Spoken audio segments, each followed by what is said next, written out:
A Self-Employment Guide. Chapter 1. Self-employment as an independent contractor. Job vs. artist or business owner. From an individual's point of view, decide on your priority and stick by it. You're either very serious about your career, which supersedes everything, or you really want to be a mother. Artist, run your own business or be a free spirit, but you have to earn money to survive.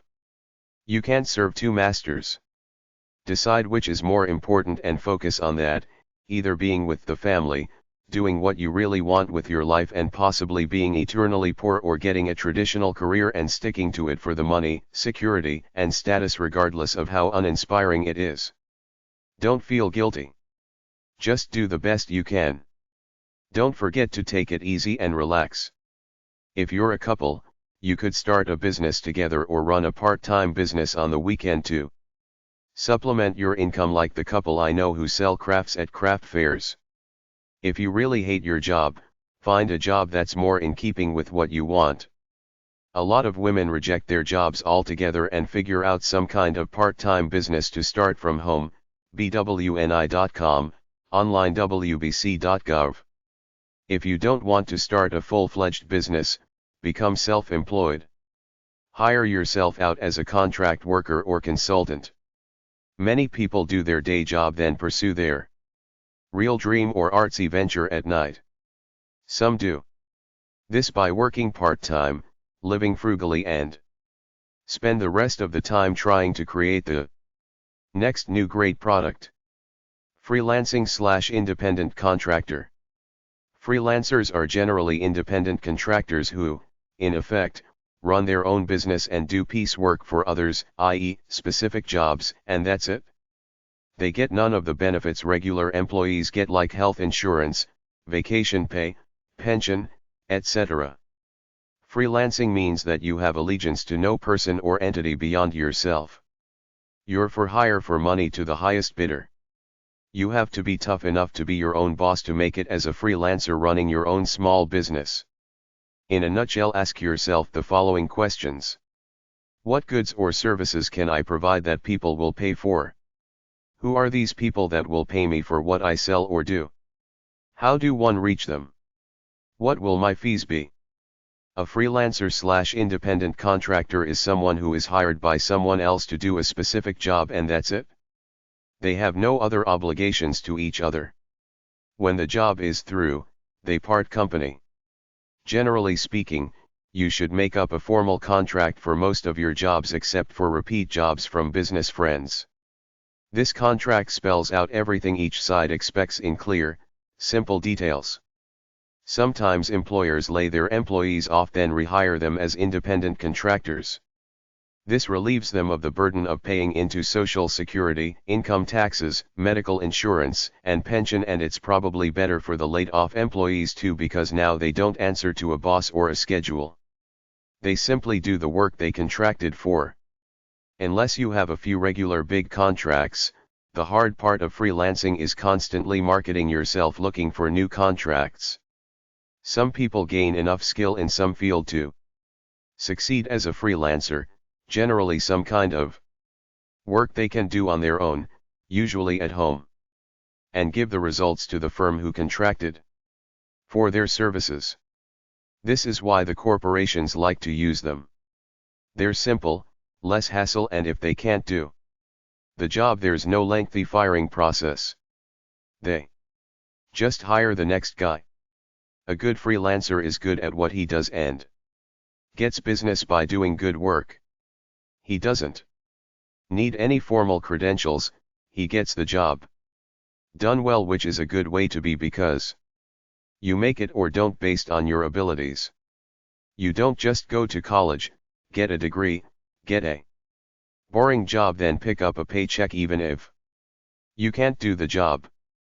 There are all kinds of freelancers, mainly guys and gals who worked a full-time job in some field somewhere, got tired of it for one reason or another, then decided to hang out a shingle, starting a small business with one employee themselves, often calling themselves consultants, usually taking some clients away from the former business they worked for as their core business when they start.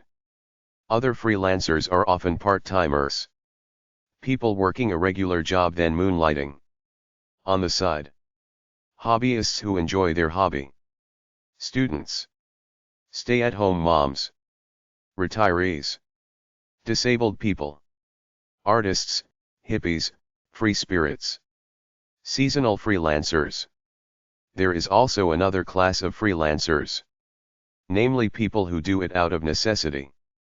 It's very difficult for a lot of people with built-up prestige in their fields to get another job in their field past 50 years old if they lose their job for one reason or another, so a lot of them simply go into business for themselves. Good freelancers have to be independent type. People who like working for themselves and can handle the responsibility of running the show themselves, including getting out there, soliciting new customers. The big advantage to those who can handle it is freedom, living in your own space as long as you're good enough to do the job contracted out to you. Let's say Company A comes to you every night with a pile of handwritten memos that have to be typed up and delivered physically to the company mailbox by 8 o'clock the next morning. For that, you get a wage commensurate with the wage of a full-time secretary.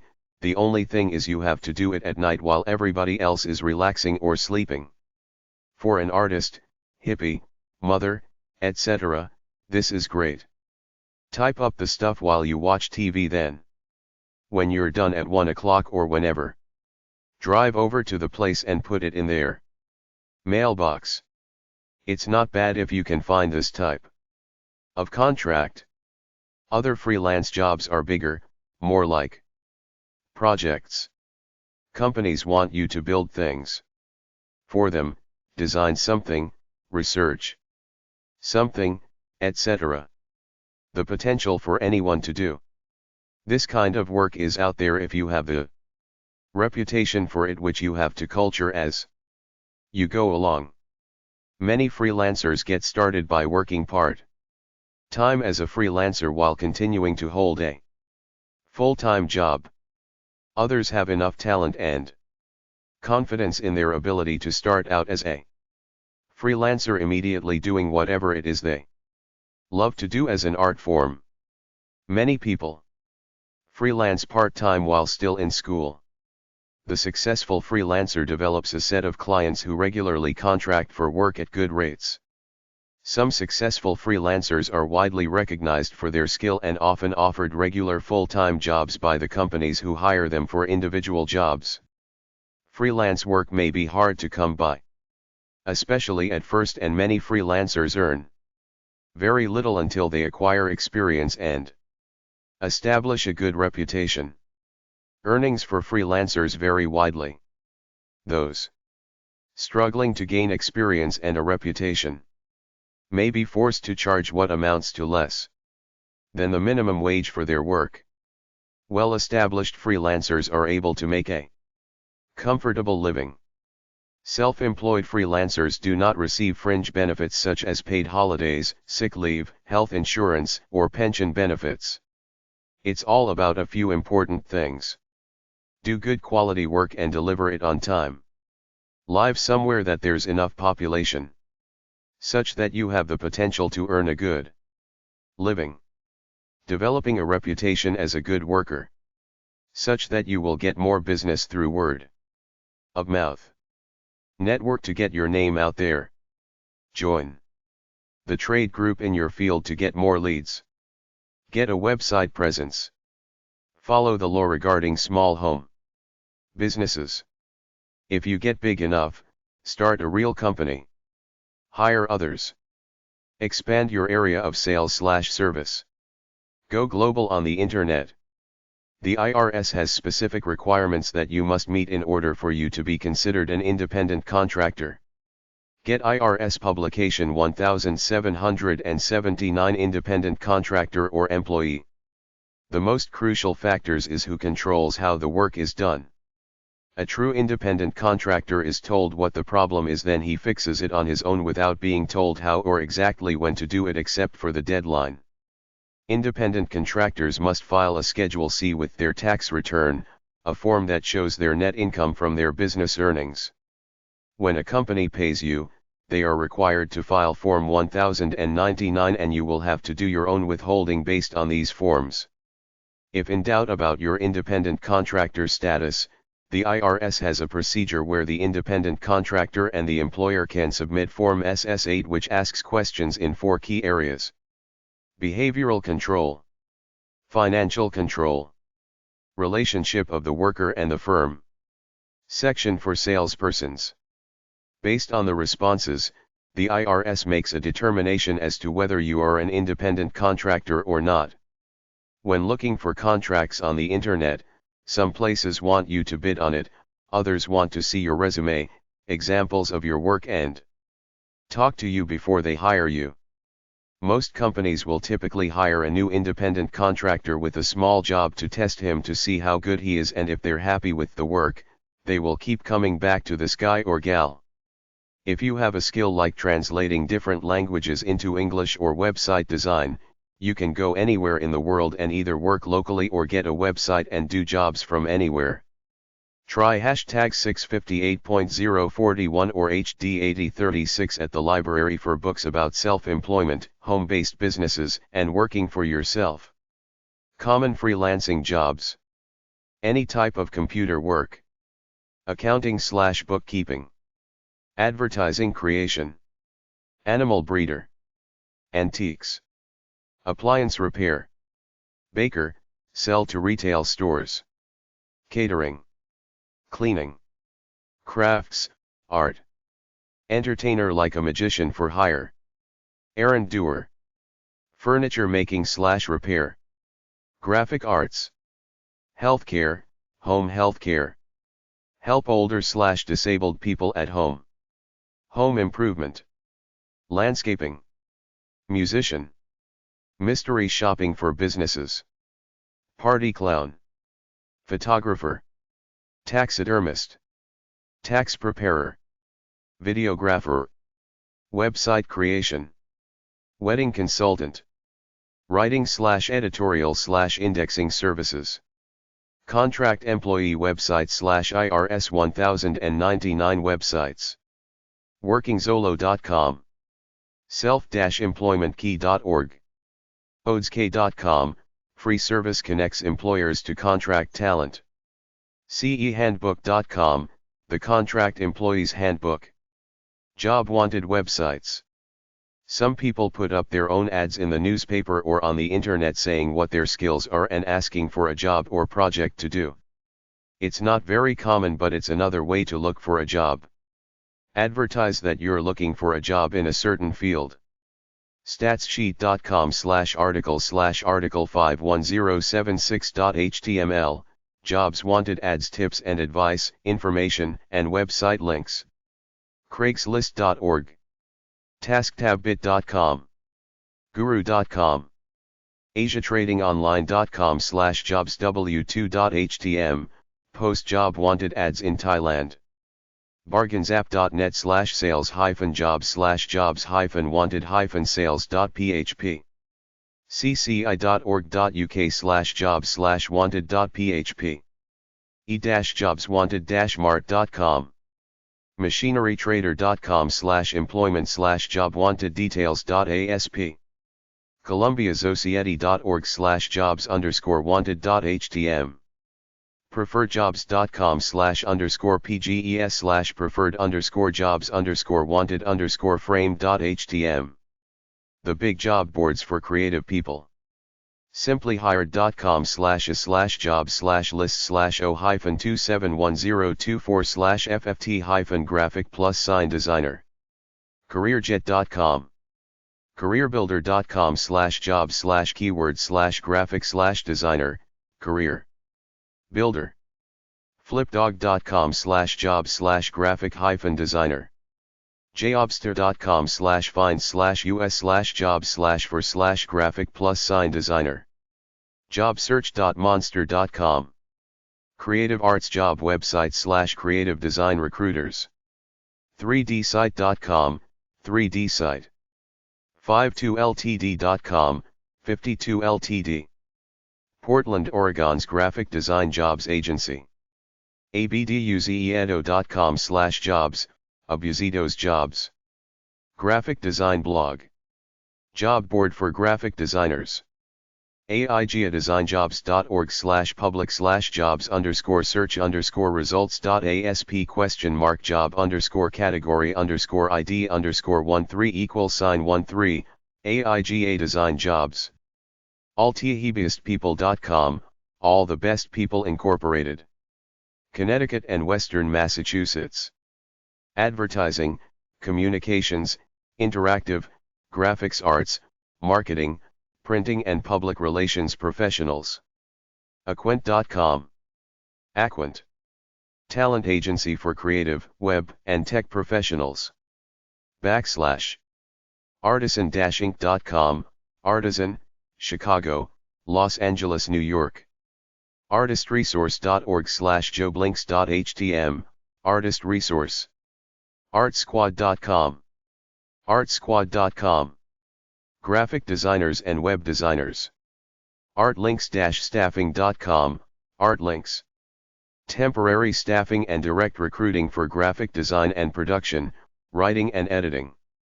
Averia.com. Avery Search Associates. Management and executive search consulting company specializing in the graphic arts industry. Behance.net/job_list, Behance Network. Portfolio site for graphic designers. A graphic design jobs section. BigFishPromo.com. Big Fish. Creative, marketing and digital media staffing. CGR.com, CGR/7. The New York City area. Graphic designers, web designers, creative directors, marketing directors. coroflot.com/public/jobs_search_results.asp?job_id_13 Coroflot. Graphic design jobs section. Craigslist.org/about/sites, Craigslist. Online classifieds site. creativecentral.com/cc/jobulist.asp, Creative Central. forums.creativecow.net/forum/cowjobboard. Creative Cow. Graphic designers and web designers. creativehotylist.com. Creative Hot List. Online resource. Graphic design, art direction, photography, illustration, web development. freelancers.com/helpa.html. Creative freelancers. cuttingjobs.com, Cutting Edge, NYC. Placement service specializing in jobs in new media. designfirms.org/jobs, design firms. designertoday.com/jobs.aspx, Designer Today. designrelated.com/jobs, design related. jobs.designers-network.com, Designers Network Design. Job Board. Dezeen.com/category/jobs/graphic-design-jobs, Design. emediastaffing.com. eMedia Staffing. Web design and graphic design jobs. designingcrossing.com, Employment Crossings Design. Crossing.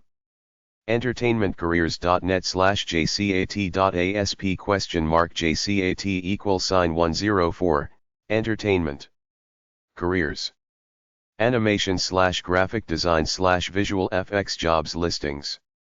estetica-design-forum.com/design-forum-employment.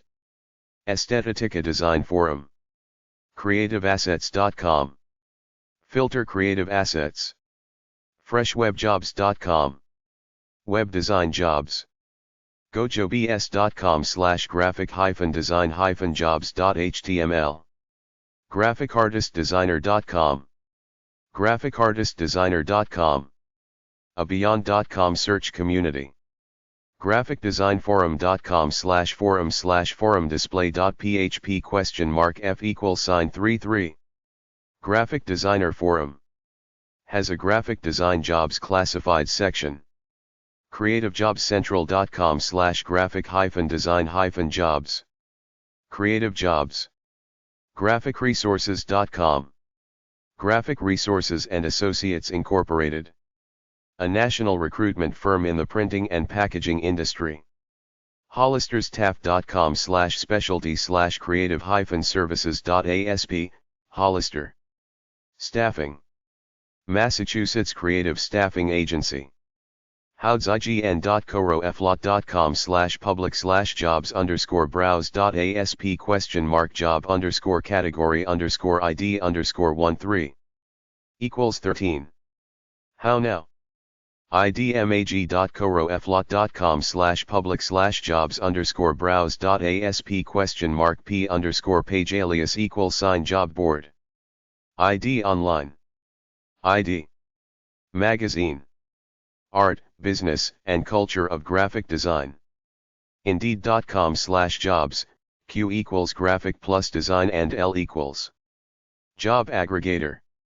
jobsite.co.uk/jobs/publishing and media sector. Jobs by email. jobopenings.net/jobs.php?industry=art, job openings. Graphic design. jolasearch.com/index_2.html. Jola. liaisoncreative.com, liaison creative. Graphic artists, web developers, account executives, marketing professionals, and copywriters. mad.co.uk/main/job/design-job/default.html. mad.co.uk, UK. mediabistro.com/job listings, Media Bistro. Media professionals. mediatechniques.com, Media Techniques, TX and CA. Texas and Southern California. microstaff.com. Microstaff. Engineering, creative services, IT, marketing. networkdesign.cc. Network design. Architecture and interior design, graphic design. printdesign.planet.com/html/jobs_for_graphic_designers.cfm. Print Design Planet. printlink.com, printlink. Printlink. The Graphic Communications Industry. printquest.com. PrintQuest. Executive Search Consultants. Printing, graphic arts, packaging, multimedia, publishing, and specialty printing. productionhub.com/jobs, Production Hub. Entertainment jobs in film, television, video, and digital media. Rita Sue Siegel Resources.com. Rita Sue Siegel Agency. Designers, design managers, and creative directors. rgarecruiting.com/rga. Rosgoldfarb. Different design categories. marketplace.sitepoint.com/categories/looking-to-hire. jobs.smashingmagazine.com/all/design. Smashing Magazine has a job section. sgia.org/employment, specialty graphic imaging. Association. The SGIA/DPI Industry Employment. steeldolphin-forums.com/forum-display.php?f=73.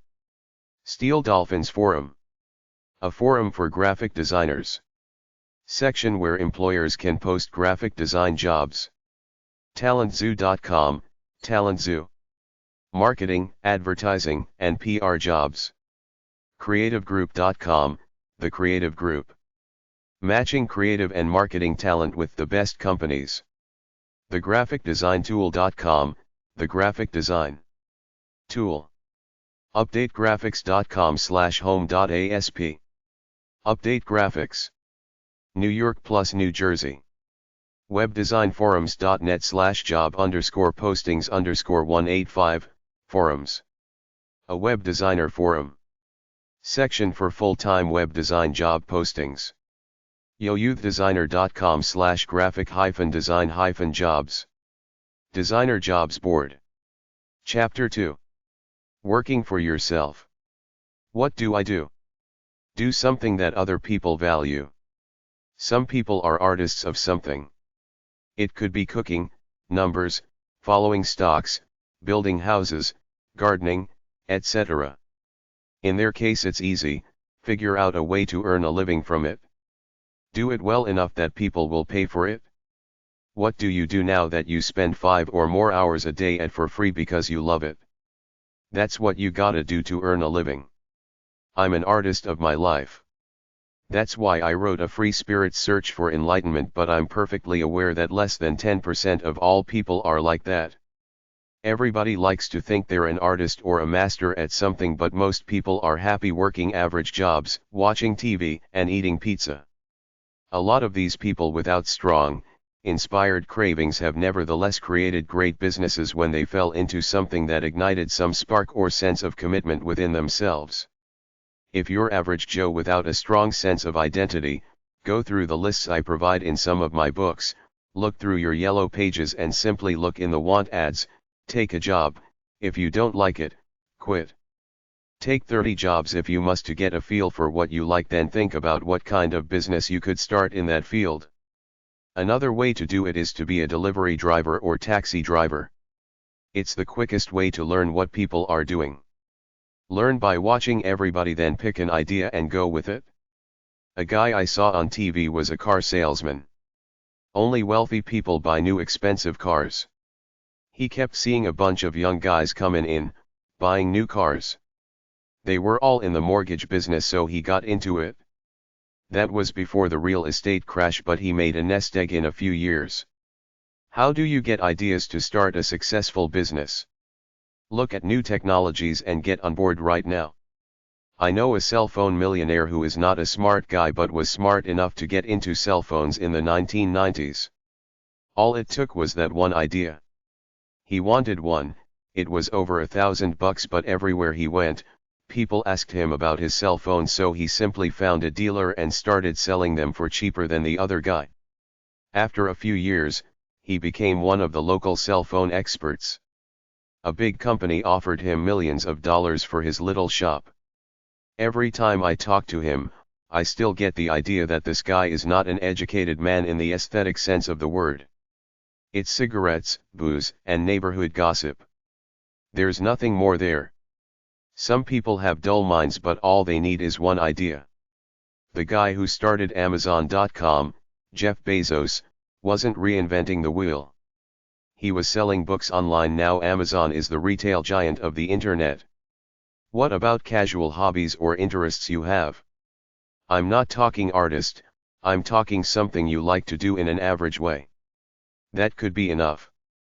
Pursue your hobbies and sometimes you fall into an opportunity. What product or service does your community lack or not have at all but you've seen in another town? Just look through phone books. Have you ever thought, I can do better than them at that, or I can do it just as good for cheaper? Make a list of 5 possibilities.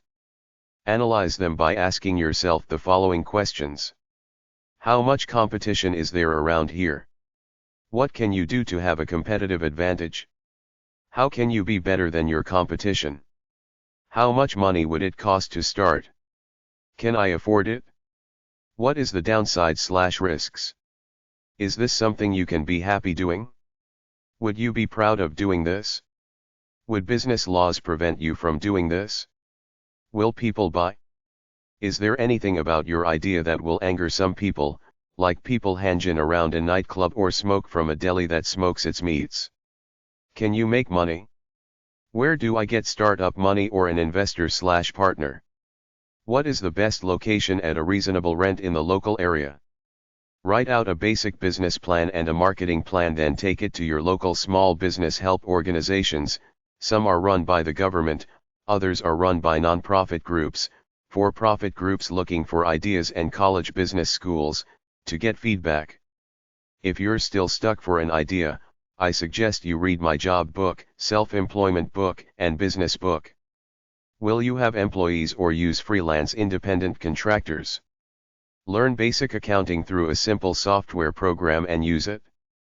The golden rule: you must advertise yourself. Remember the story about if you build a better mousetrap, they will come. It's a lie. The world is way too cynical for that. There are hundreds of better mousetraps in Asia right now that have not come here because the companies that own them have not marketed them here. If you believed in viral marketing, you'd think they'd be here by now. My point is that you're nobody in business unless people know you exist. There was a guy running a computer repair business in a rented bay in a big industrial park. The only way I found him was on the little sign out front as I drove past.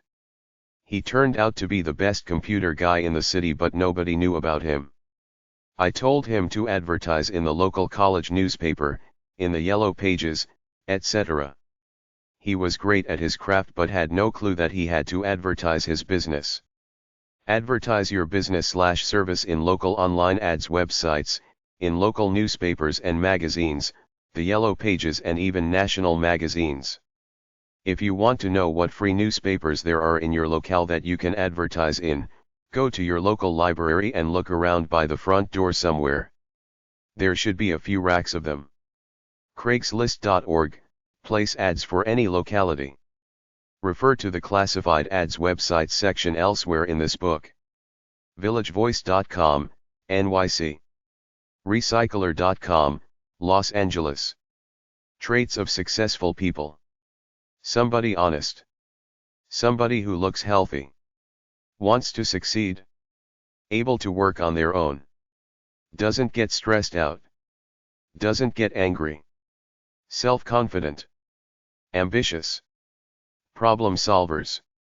Can take constructive criticism. Not negative. Somebody with a career plan. Open-minded. Your ability to do the job. Your ability to get along with the people you work with. Your ability to be friendly and empathetic to others, to see it from their point of view. Your ability to adhere to the unwritten code of civility among people without being angry, ill-tempered, hateful, or violent. Your ability to speak clearly with a good command of words. Your ability to butter up clients, be nice to them so you get the sale. Your creative, visionary, problem-solving ability. Your ability as an administrative person/manager. Do you respect paperwork and do it? Your ability as an inspirational leader or as an inspired worker. Your character when you're feeling low. Your professionalism. Your ability to manage a project. Your intuitive technical aptitude. Your natural ability at salesmanship. Your writing ability. Your ability as a negotiator, a compromiser. Your ability with a computer. Your daily look. Do you look good, healthy, inspired, or do you look like a run-down piece of alcoholic trailer trash with roots showing through? Your ability to look at the sunny side of life. Your desire to constantly strive to get ahead, a go-getter so to speak. Your enjoyment of your work. Your ability to be realistic, to not live in a delusion. Your ability to not gossip, talk about people behind their backs. Ability to speak well. Knowledge of basic math. Ability to think to solve problems and use common sense. Positive attitude. Sense of responsibility. Ability to adjust to new situations. Work safely. Be a team player. Ability to learn new things. Self-employment one-liners.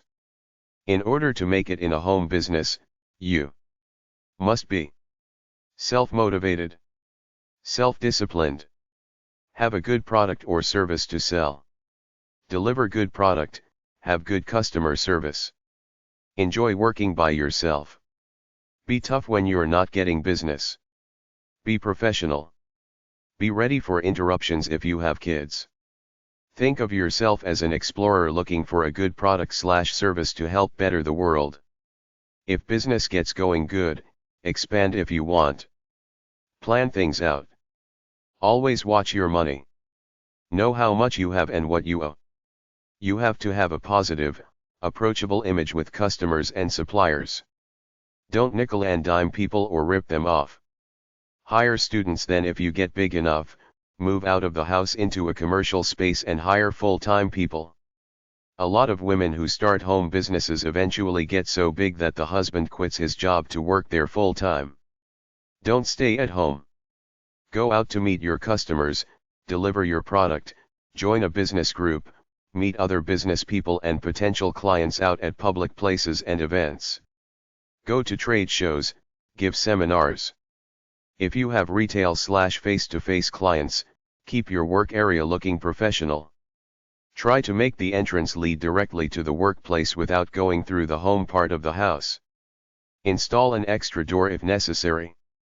Keep the work area separate from the living area. Keep your kids away from the work area. Order them to keep quiet when you're entertaining clients. Keep your stuff organized. Make the home business look professional for when clients come in. If you use a lot of electricity, get the house rewired and even get a new meter for your home office as a separate unit to keep it simple for taxes. Be considerate of your neighbors in order to lessen the chances of them hassling you. Keep the walkway to your home office clean and safe in order to avoid customers and business associates slipping, falling, etc. If you have a dog, keep him away from where the customers walk. Learn technology, computer, fax, internet, and use it in your business. Get a separate phone for business and always answer it in a business tone by identifying yourself as a company. Call waiting is fine, but if you spend a lot of time on the phone, get voicemail to take messages, then answer them as quickly as possible. Commitment and consistency are the names of the game. Charisma helps too. If you rent a home or an apartment or own a condo, you could have the additional problems of your landlord or condo association who don't take kindly to home businesses on their turf. Set goals and do them. Expect rejection, downtimes, and naysayers. Don't expect overnight success. Tenacity separates the winners from the losers. Business is people. Be a people person. Set systems and formulas for yourself to make your work easier. Keep learning about the business. Don't be sleazy or ambivalent. Smile and be upfront with people. Success comes with practice, practice, practice. Buy only what you need when you need it. Don't waste money on frivolous things. Prepare your family for the home business, like how to answer the phone, etc. Get the kids involved. Hire them. Pay them, treat them like employees, with respect. Let them find their own level of motivation. Train them well. Keep a professional image and demeanor. The customer is always king. Set daily goals. Keep working at it. Don't go half-assed. Go all the way. Make or do something different or better than the market now offers. One little thing like drive-through service, house calls, open 24 hours or service done in 24 hours could be the factor that gets you customers. Find a way to distribute the produce or provide the service faster and at less cost. Produce something timely to meet a want or need. Package it more attractively, more reliably, or both. Sell and provide only quality items or services and avoid poor workmanship at all costs. Always give good service even if it demands hard work and long hours. Always do small-scale testing so you can make your mistakes in miniature. Use intelligence and tact when dealing with customers or supply sources. Study your field until you have a basic understanding of it, then try to find new and better ways of doing it. Make up professional stationery. You don't have to take all jobs offered to you. You can refuse any job for any reason you want. Always have a contract signed by the customer. In some cases, you'll have to get a deposit upfront to get the assurance that the customer will come back. Find a hotel nearby that rents out convention rooms to be ready in the event you'll need one. Some home business owners are slack, others are good at performance. If you find yourself sleeping in, watching TV, etc., maybe a home business is not your forte. Don't try to be perfect. Being a home business owner and parent takes a bit of compromise on each side. Take weekends off. Get an answering machine for when you can't be there to answer the phone during business and non-business hours. If you're not paid, you have to send a few overdue notices, call them then once it's clear they don't want to pay you, that it wasn't just an honest mistake, you have to pester the hell out of them and threaten to destroy their credit in order to get your money. If you can't sell, try bartering with other businesses to get their products in exchange for your services. If you don't like the business or it's big enough, get out, sell it, move on to something else. Chapter 3. A Self-Employment Essay Guide. Self-Employment Essays 1. Do what you love and you never work a day in your life. There is no security, only opportunities, find a need and fill it. No one is indifferent except in the pursuit of someone else's goal. The quicker you get to doing your own thing over working for someone else, the harder you'll work, which should mean more money if you're smart about picking the right business at the start. If you stop and think about it, you would realize you have been brainwashed just like I have to believe that the winners of society do good in school, go to college, then get some kind of professional job and rise up in the ranks over 30 years or so. I started out like this, then after several years of a yuppie job I felt so empty and unfulfilled that I left it all behind to live like a bohemian pauper, and the first result of that was my book A Free Spirit's Search for Enlightenment, where I didn't reject capitalism like a leftist radical fool would.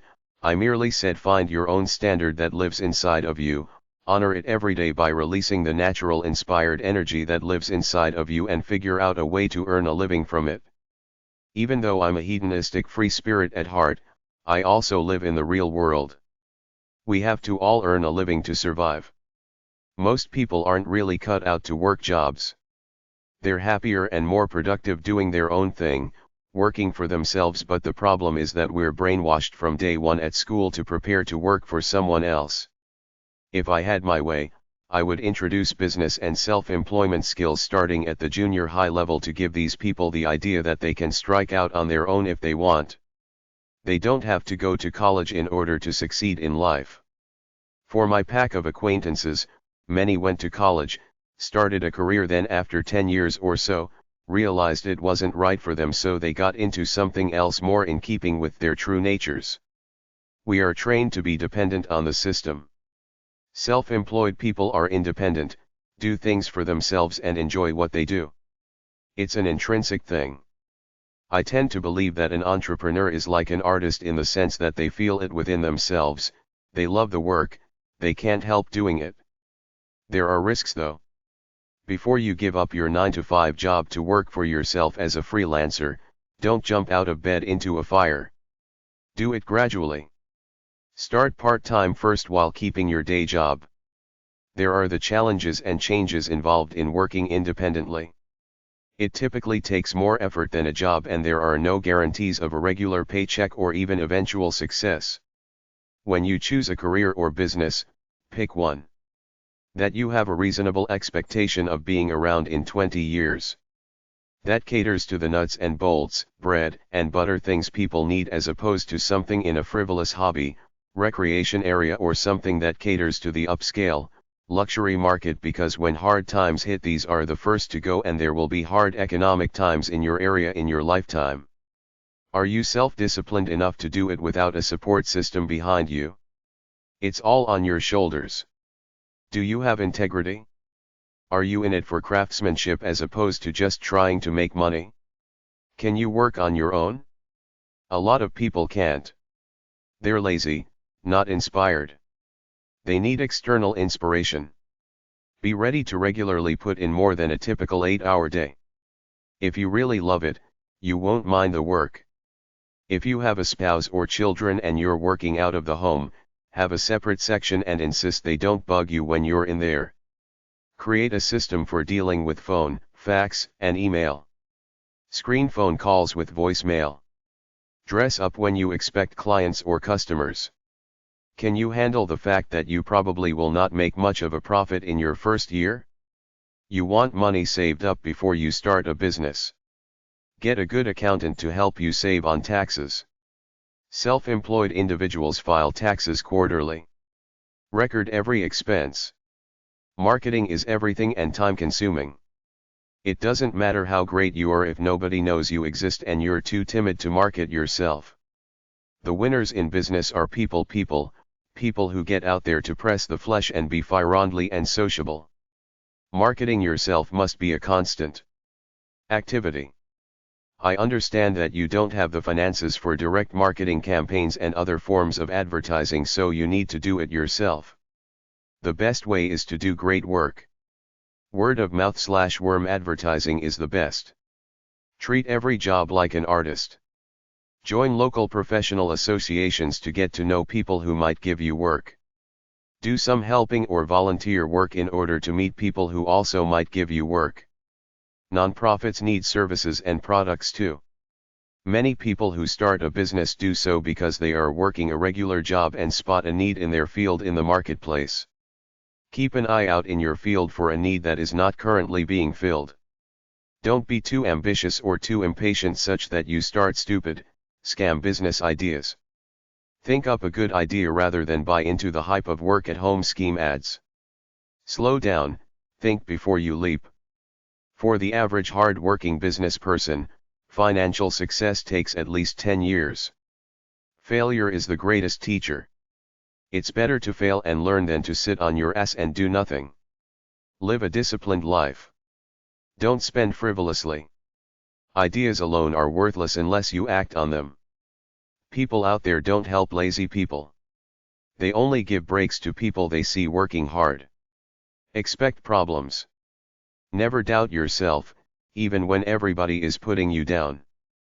The hardest thing for anyone to do is to get out of their comfort zone. All successful people had to get out of theirs at some point in time. The world does not care about good intentions, only results. Read some of my other books to help you keep learning about things that really matter. Self-employment essays too. If you want to be self-employed, figure out what you're good at that you like to do that people will pay for, get better at it until you're at a professional level, then showcase your abilities somehow, like with a portfolio for graphic artists, and go into business. Take courses, read books about your craft/business idea, and do a bit of market research to determine if the local area can support a business such as yours. Some people are naturally independent and make great business owners. Others are better left to work a job for someone. Decide who you are and go with it. Start advertising. Remember, it's always about the customer. The more you try to please him, the more business you will get. Try to become business friends with them. The emotional connection is just as important as the service or goods. The more you give, the more you get back. Be honest. Don't sell the client what he doesn't need. During big jobs, invite the client in to see your progress and at the same time demand, not request, an intermittent payment. Have your pay schedule all written out for jobs over $500. If you work from home, make the workspace professional looking, comfortable, and always keep up on the latest technology. Buy the latest version of whatever software you use. Have high-speed internet. Create a business image, even if you operate out of your basement. Many self-employed people are in some kind of a creative field. If you fancy yourself an artist, be one. Do great work. Be willing to take unusual projects that will challenge you. When you live like an artist, it shows in your work. It's all about a high personal standard.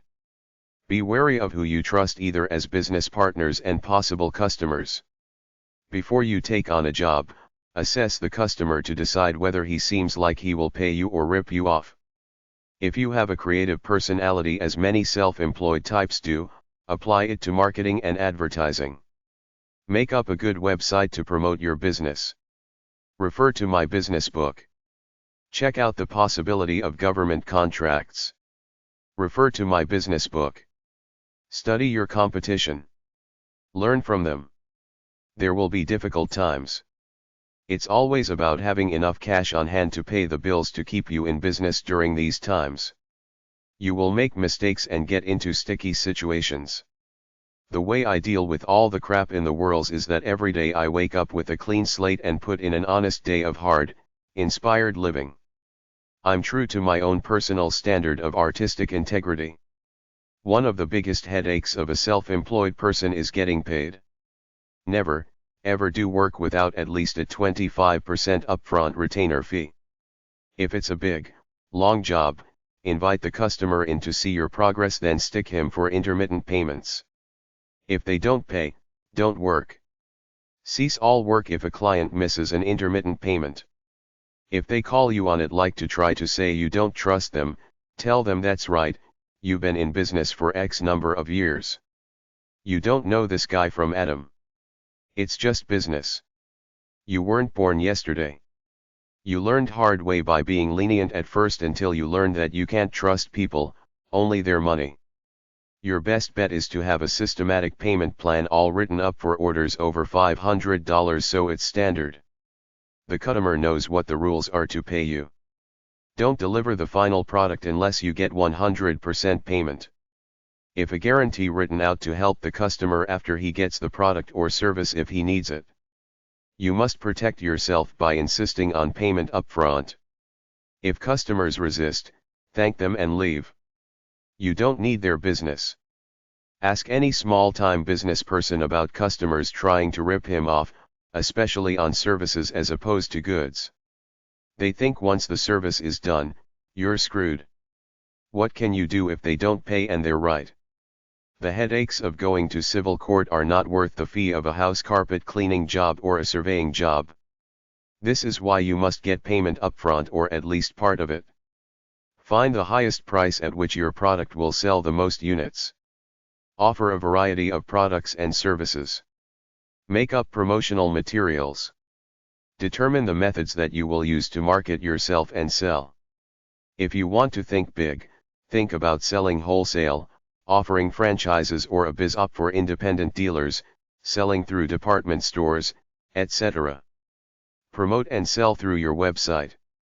Be wary about giving your customers too much credit. Get your children and spouse involved in the business. If you have to hire people, if you can hire independent contractors, it would save you all the hassles of taking taxes out of their pay for Social Security, medical benefits, etc. The other way to avoid this is to hire people under the table. If you have a great idea, protect it with either a copyright or a patent. Before you take on a big job, know exactly what work you are expected to do before you quote a price and commit. If you can't do the job exactly as the client wants, call him and tell him immediately. Virtually every success in life is built on failure and mistakes. Success is going from failure to failure without loss of guts. Learn from mistakes and failure. Successful people have taken educated risks at some point in time. Don't listen to talk. It's only a deal when you receive the retainer fee. Success takes time. Don't expect overnight results. Read my money book or go to number 332 at the library to learn about money. You are not a loner. Try to make friends with customers, suppliers, other business people, etc. No matter how successful you get, don't get arrogant. You need allies. What goes up must come down like a big ego. The IRS has a way of targeting arrogant people. The best life is if you do what you love and get paid for it.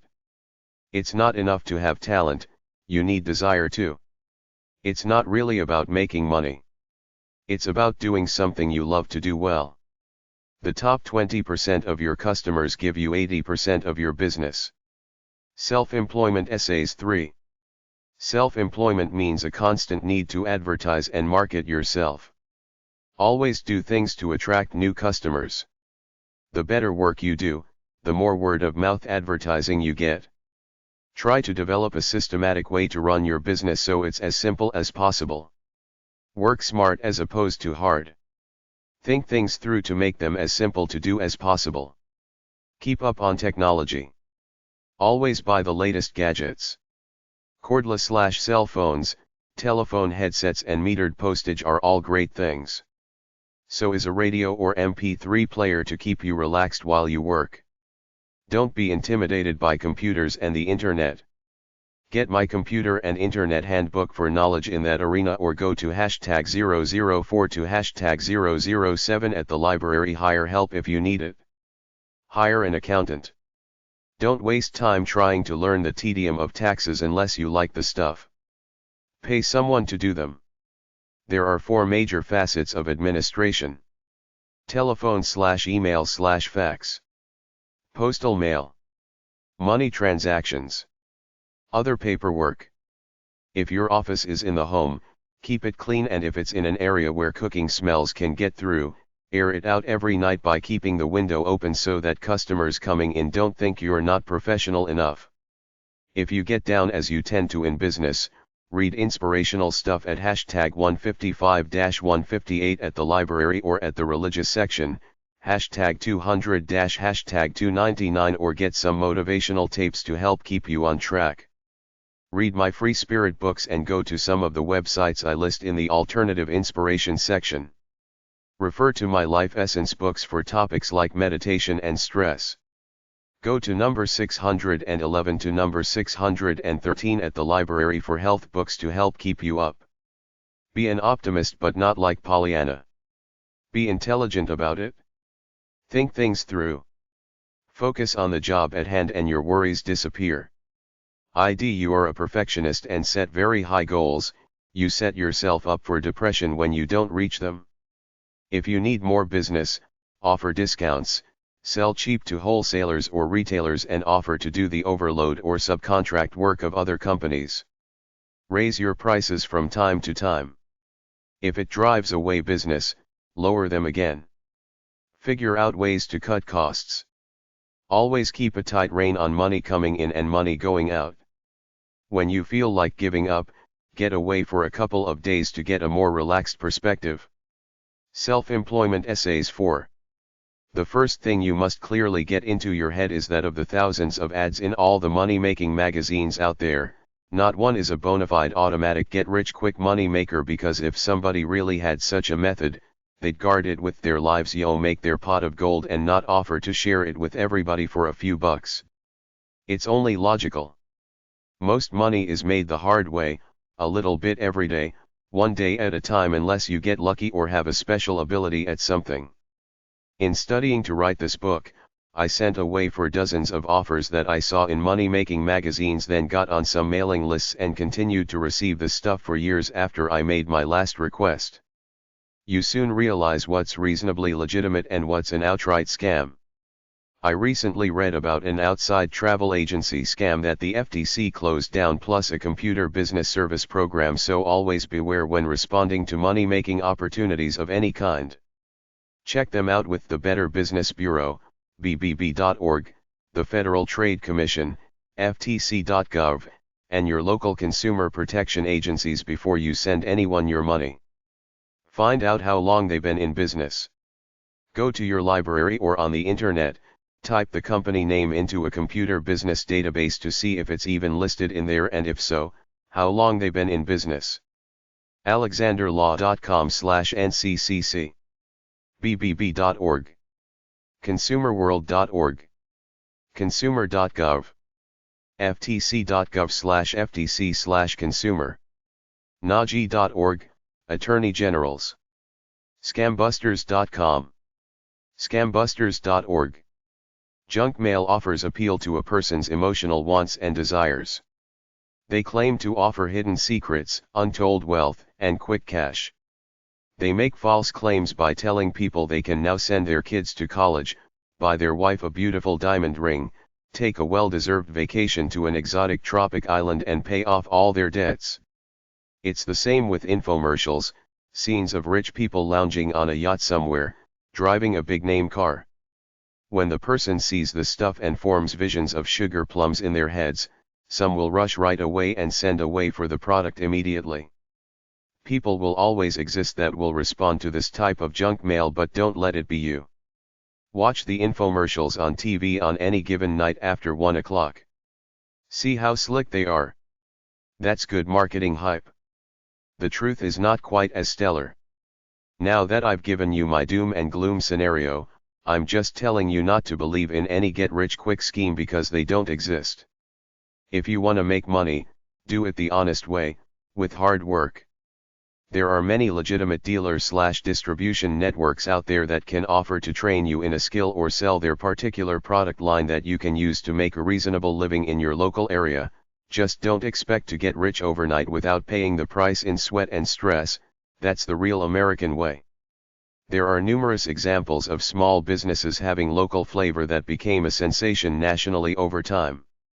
Ben & Jerry's ice cream was a Vermont tradition that caught on big everywhere. Another one was a small-time yogurt maker in my hometown who now serves the entire region.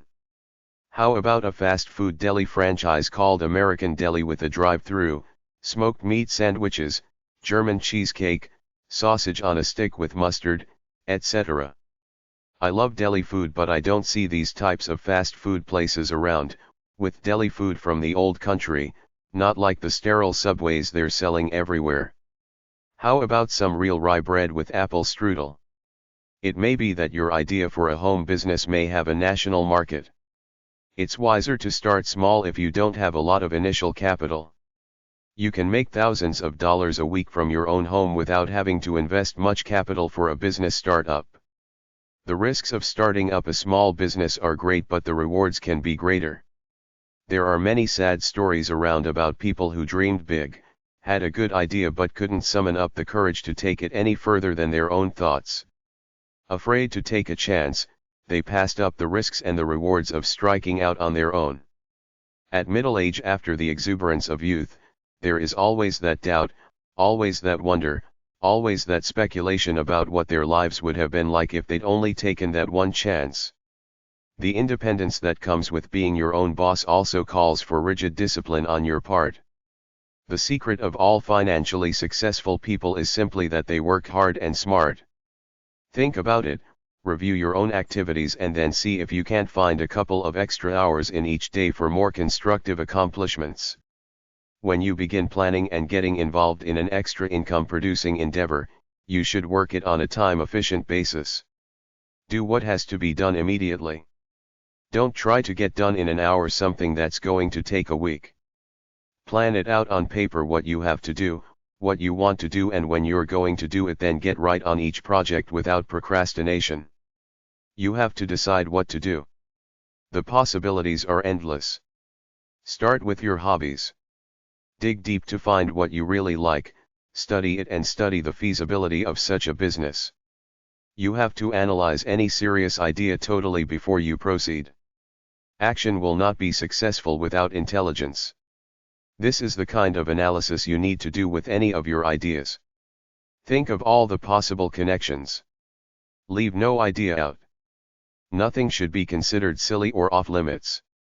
It's all about finding something you love to do that fills a need that helps, inspires or entertains people in some way and filling it. Prospecting for new clientele is an ongoing process. It never stops. Some people may not care for that end of the business, but that's the real deal unless you have something that's so good that it sells itself. When you're organizing your time and your business, be sure to set aside some time for relaxation. Be sure to schedule time when you and your spouse can be together. You must not involve yourself to an extent that you exclude other people, particularly your loved ones, from your life. Many entrepreneurs have proven that you don't need a huge manufacturing plant to develop a successful business. Some of the most successful businesses in existence today started in a spare room or garage. It isn't how you start out that is important. What really matters is that you have the courage to begin. You may choose to advertise your product or service. This has high startup costs to it depending on where you advertise. Try and be market specific to the demographic you're appealing to. Advertise to an audience most likely to be interested in your subject matter. You can reach an audience through some type of direct mail. This carries a significant expense in terms of postage costs. You want to be sure that you are reaching an audience base most likely to respond. Reaching out via the phone lines is cost effective. You can start getting news out about your product or service through your family and friends. They can do some word-of-mouth advertising for you. The more people they talk to, the faster the word about your business gets around. If you are prospecting by calling others, even remote acquaintances, all the better. A good marketing technique is one part of a business plan that is absolutely essential to its success. In fact, the ability to properly market a product or service is actually as important as the product itself. Even an inferior product can be a financial success if marketed properly. Take, for example, juicers. Juicers waste time, are inefficient, make a mess, and it's much more expensive to make juice from them than simply buying it at the supermarket. Before the Juice Man infomercial, which spiraled into a number of copycat infomercials, most people who had juicers had them gathering dust in some bottom cabinet somewhere, but then this old guy came out, I believe his name is Jay Kordich, wearing a sweatsuit talking about health and all kinds of other foolishness. The fools bought it and he got rich, or at least I think he did. I read something about him getting fired as the pitchman of the company or something like that. Those dehydrators are all a rip-off, but the famous infomercial king of new products sold enough of them. Your own oven at low temperature or the great outdoors on a sunny day is a great dehydrator. Seek out the advice of everyone in your field. Explain your needs and ask them questions. Experience is the best teacher.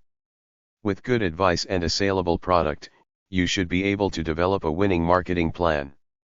There are employment opportunities that involve becoming an independent contractor, working on a commission basis, working for a salary, freelancing for pay, getting paid by the hour, receiving pay for each piece assembled, getting paid by the project, or a combination of any of the above. What you finally decide on will depend on your particular needs and interests. Think long and hard because many businesses fail. Make a detailed business plan. Check out government programs for small business. Be as frugal as possible. Buy used office equipment. Negotiate for a break on office rental space. Join your trade association and local business associations. See about government subsidized employee programs. Take merchandise on consignment. Once you learn your skill and get set up, the important thing is to place an ad in the yellow pages of the phone book. Get a magnetic sign for your vehicle. Do a good job, make friends with customers so that they send their friends to you. Your business plan should show your startup investment needs, your advertising plan, your production costs, procedures, your sales program, and how your time will be allocated. Self-employment essays 5. Find your niche/focus, what you like to do the most in the whole world, and figure out a way to fill a need to make money from it. If you love what you do and people are willing to pay for it, the perks beat all the negatives because you're your own boss, you have the freedom to do it your way. In any event, you have to expect a lean period at the beginning until you network and advertise enough to get a steady customer base. To find something you think you'd like to do, look in your local yellow pages, look through a Dewey Decimal Library category list to see what subjects interest you, go to both the number 331 and number 658 sections of the library and look through job and business books, look over the internet and lists of trade associations in order to generate ideas about what you might be interested in, then get my jobs book, alternative jobs book, and business book to find out more about your target area. My best advice is to buy some of my other books like my shopping book, travel book, or education book. Go through looking at all the different websites there, then pick one concept you like and tailor it to create your own business.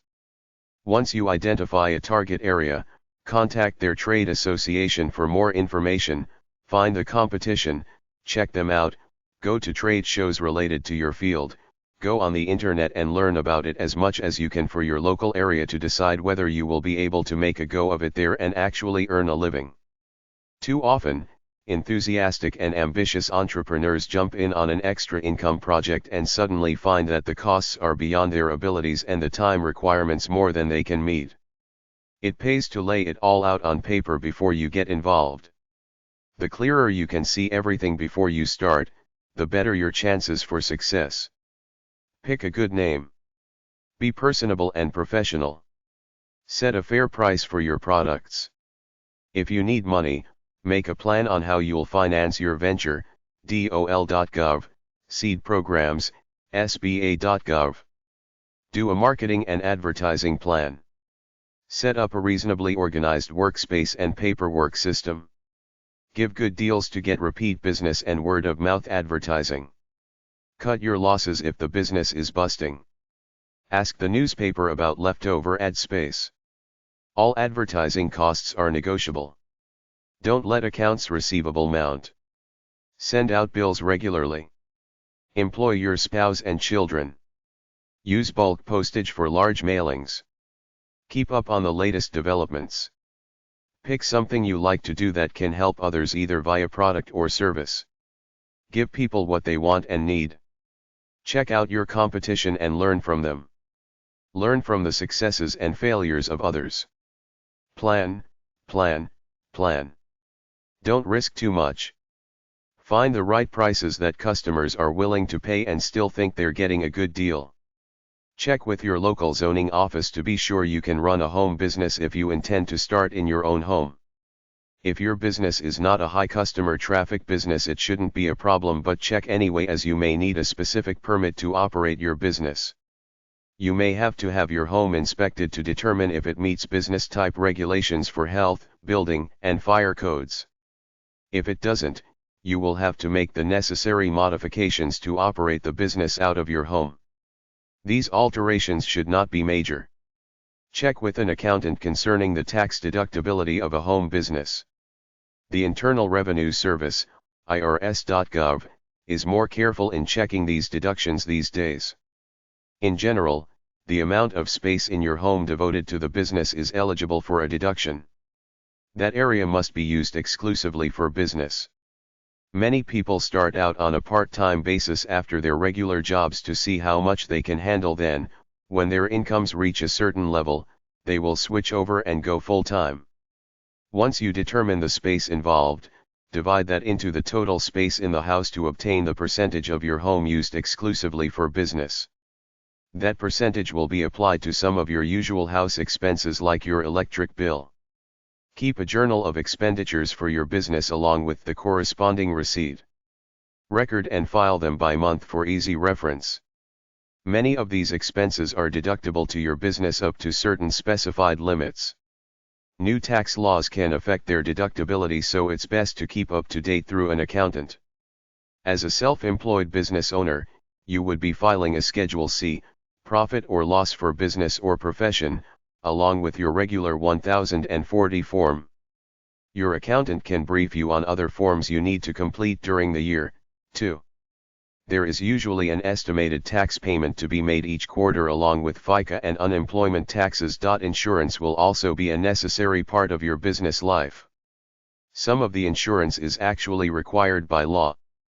Health insurance is a familiar vehicle to cover hospital and medical bills. A number of states have enacted recent healthcare reform legislation to aid small businesses in obtaining quality, affordable health insurance. Contact your state insurance department for more information about the programs in your area. Workers' compensation is often required by law. This coverage provides medical, hospital, and disability income benefits for on-the-job injuries or illnesses. This program is administered by each state individually. You should check with your state insurance department to see if you are required to carry this coverage. If you are the only worker, some states merely recommend rather than require the coverage be carried. Liability coverage may also be a good investment for your business. This protects the business against liability for adverse actions which affect your client's. If you incorrectly record a message and that error results in the loss of business to your client, there is always the possibility of a lawsuit. Liability insurance can be purchased to cover the threat of litigation. If you have a company car, insurance will be necessary and the car must be designated for business use. If you call on clients or potential clients, then you are using the car for business and may be eligible for a business tax deduction for a portion of insurance payments on the vehicle.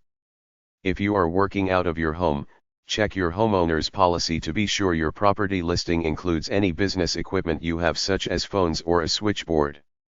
If you are operating the business out of an office, you will need to have hazard insurance to cover that facility separately. Life insurance can be used to cover your life in the event of death. This money can be used to continue the business if surviving family members wish to do that.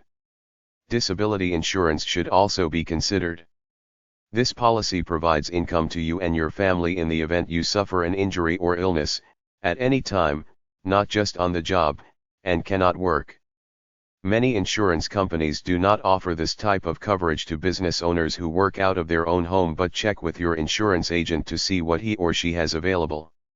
If you have a partner, you might also consider some type of buy-sell coverage so that if one of you dies or becomes severely disabled, the healthy owner can buy the interest in the business back from the one affected.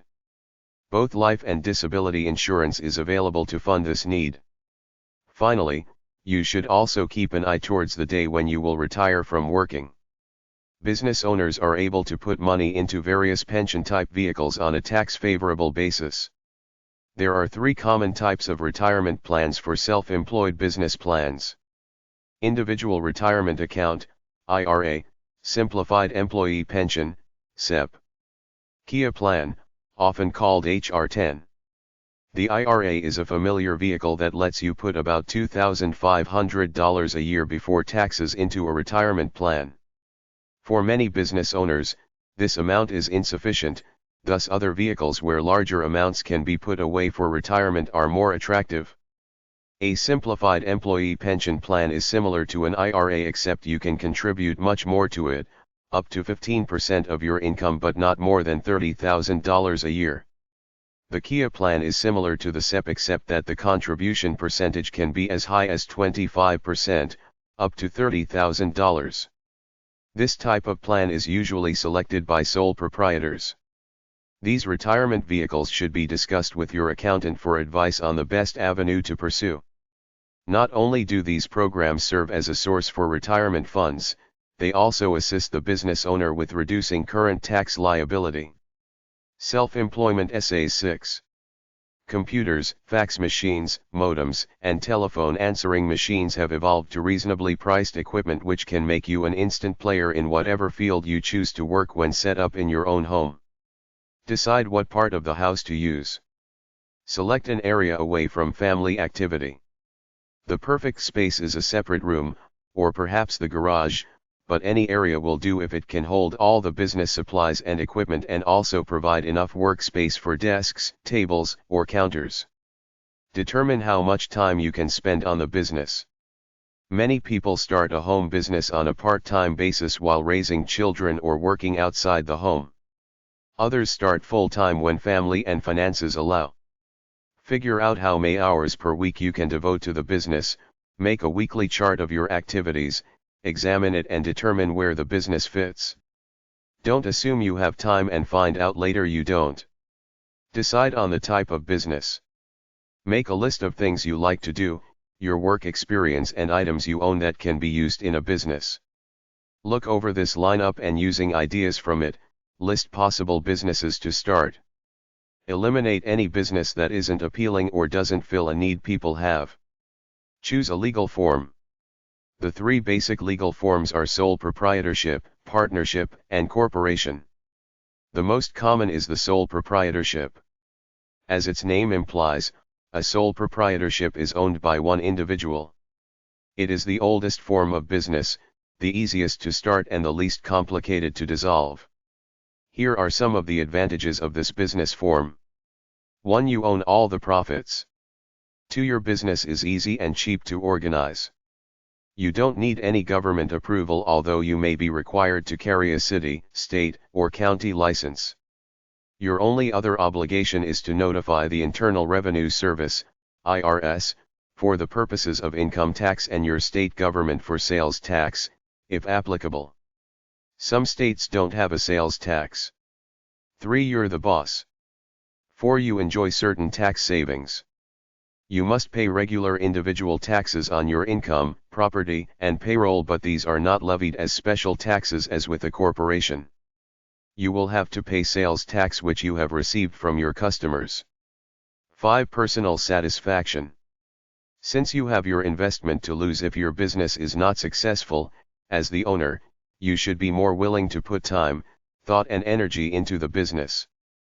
And when your business is successful, you enjoy maximum sense of accomplishment since you know its success was dependent upon your decisions about your management ability alone. For more information about this and other forms of business, send for the U.S. Small Business Administration, SBA.gov, publication, Selecting the Legal Structure for Your Business. It outlines the advantages and disadvantages of each legal type of structure. If after reading it you are still uncertain what form of the business should take, consult an attorney. Determine where the money will come from. There are 3 ways to finance startup costs. Use your own money. Obtain a loan. Find investors. If possible, it is better to start small, use your savings and not worry about repaying a debt. Keep in mind that since you are home, chances of qualifying for a loan or finding investors are slim until the success of your idea is proven. Gather information. Spend a few weeks researching home businesses. Try number 658 at the library. A bookstore can provide books on the specific type of business that interest you. Generally, if you do not annoy your neighbors with excess noise, odors, and traffic, you will not be deterred from running a business at home. The neighbors may not even be aware of the business, but it is necessary to know exactly what you can and can't do before you start. This is important should any problems or questions arise later. Pick a business name and register it. If the business you choose is different from your personal name, file an assumed, or fictitious, name certificate with the county licensing office. You are notified if another business already has that name, so you will have select a new one. Do this before investing in expensive stationery and brochures. It costs only a few dollars to file and it protects the business name from being used by someone else in the county. Write a business plan. A good business plan clarifies your ideas and establishes a plan of action. A good business plan should include a description of what you are selling, your background and qualifications, who the prospective customers are and where they can be found, what is needed to build the business, how you plan to promote and how much money is needed for startup costs. Refer to SBA publication, The Business Plan for Self-Employment. Get an identifying number. If you are the sole proprietor of the business and have no employees, you may either use your social security number or an employee identification number, EIN, as the business number on official forms. If you have employees or the business is set up as a partnership or corporation, you must obtain an EIN. To do this, complete IRS Form SS4, Application for Employer Identification Number, and file it with the nearest IRS center. Obtain a sales tax permit. If the product or service you sell is taxable, you need a state sales tax permit. Call the local tax agency, explain the type of business you have and what you sell and ask if you need to collect sales tax. If you do, they will send you the necessary information and forms to complete.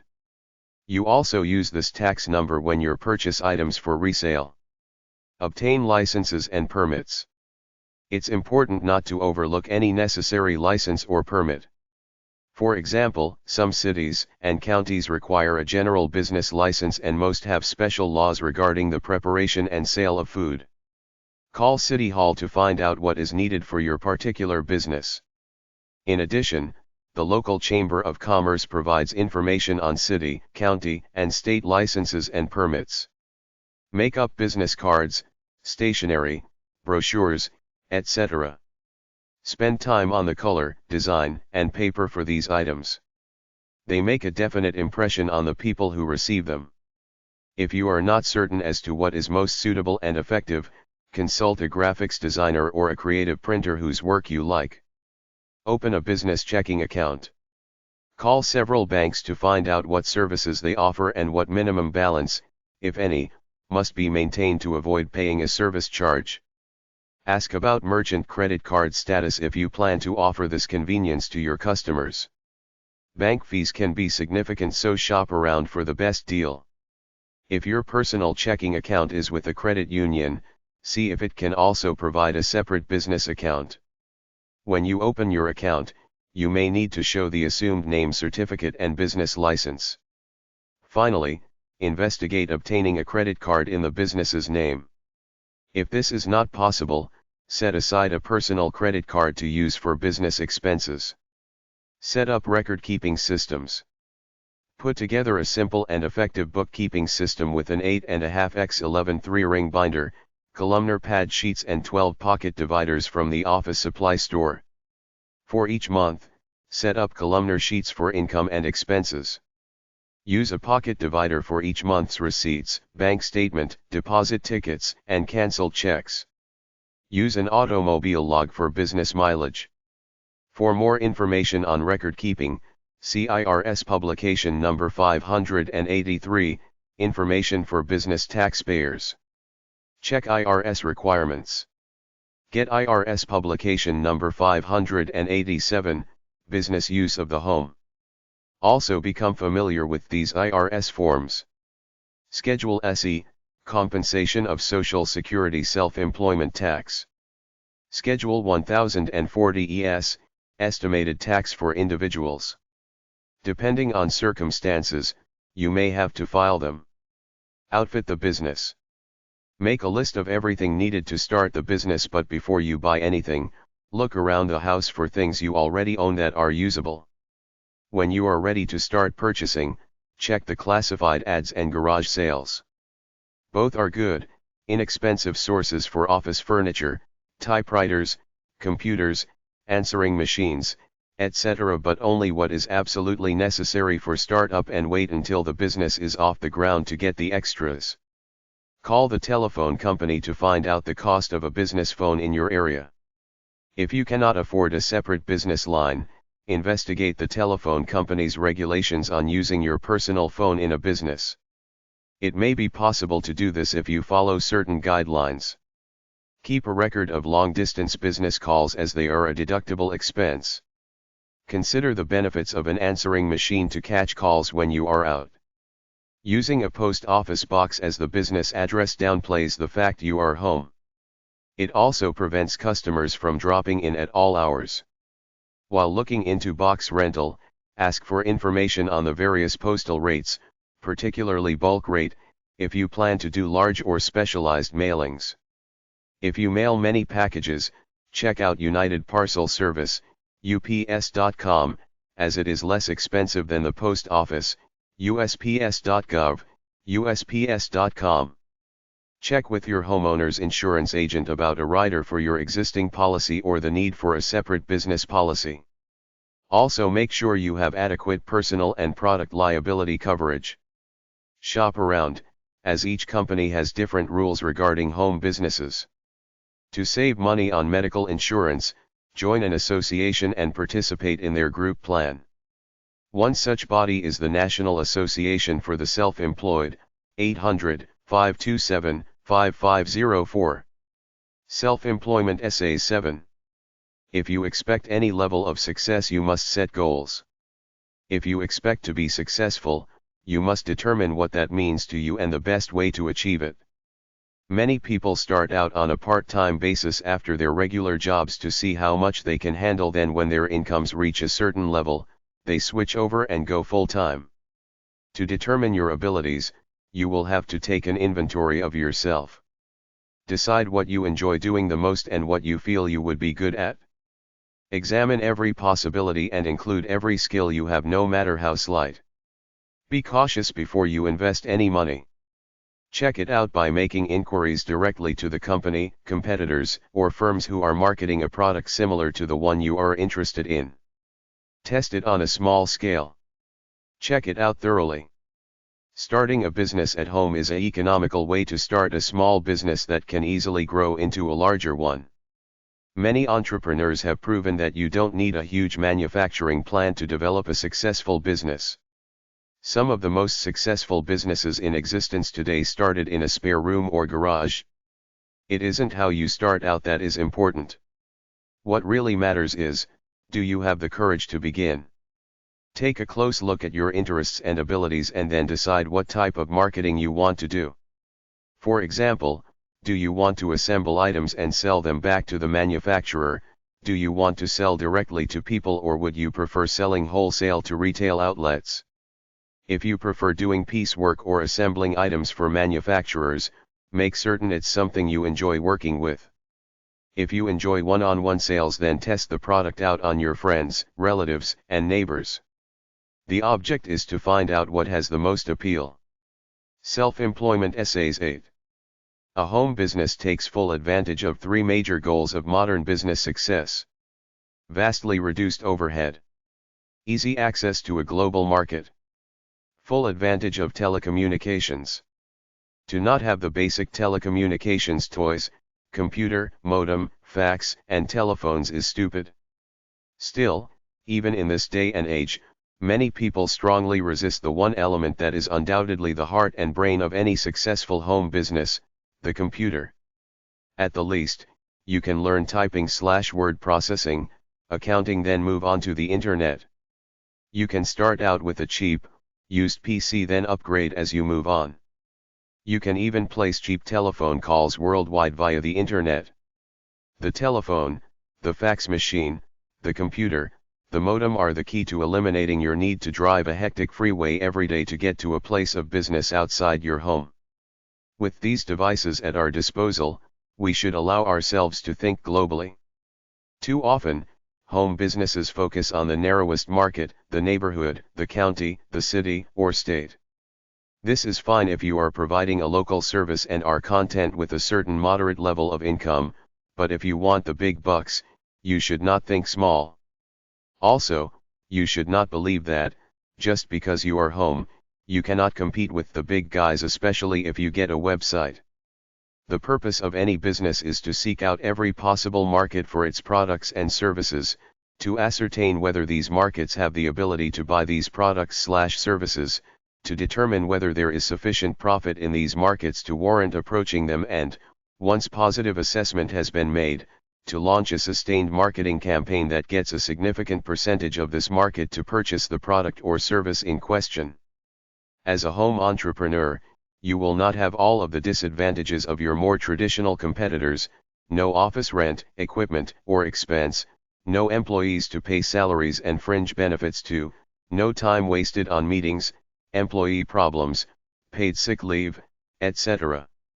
Regardless of what kind of business you start, you must have the capital and the available time to sustain your business through the first 6 months of operation. Specifically, you must not count on receiving or spending any money coming in from your business on yourself during those first 6 months.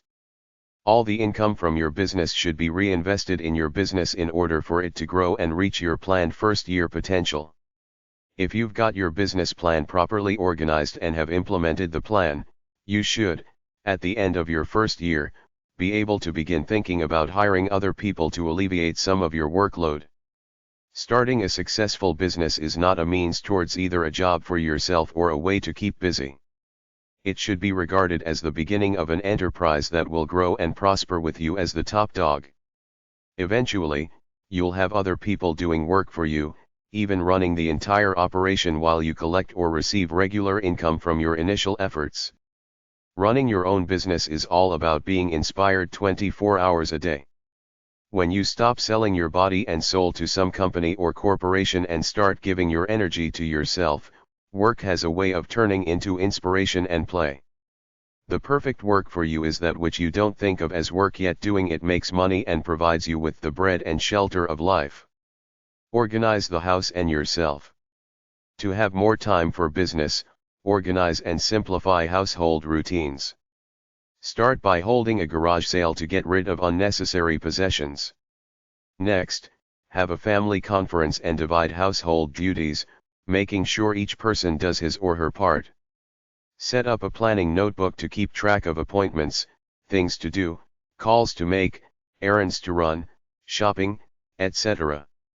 Set up a work schedule so you won't get sidetracked by TV, neighbors' visits, snacking, and telephone calls. Self-employment essays 9. Check the reasons below for and against working at home that apply to you. List any additional drawbacks or obstacles to operating this business at home. Pros: lower startup costs, lower fixed costs, tax benefits, lifestyle flexibility, no commuting. Cons: isolation, space limitations, Zoning. Security concerns. Household interference. Ask family members to comment on pros and cons. Their concerns may require reconsideration of some specifics. Changes in personal habits will be required, like self-discipline to keep TV off while working and to not go eat every few minutes. Limiting personal telephone calls in length and number. Diligence in meeting work deadlines when no one is checking. You will want to investigate potential legal and community problems associated with operating the business from home.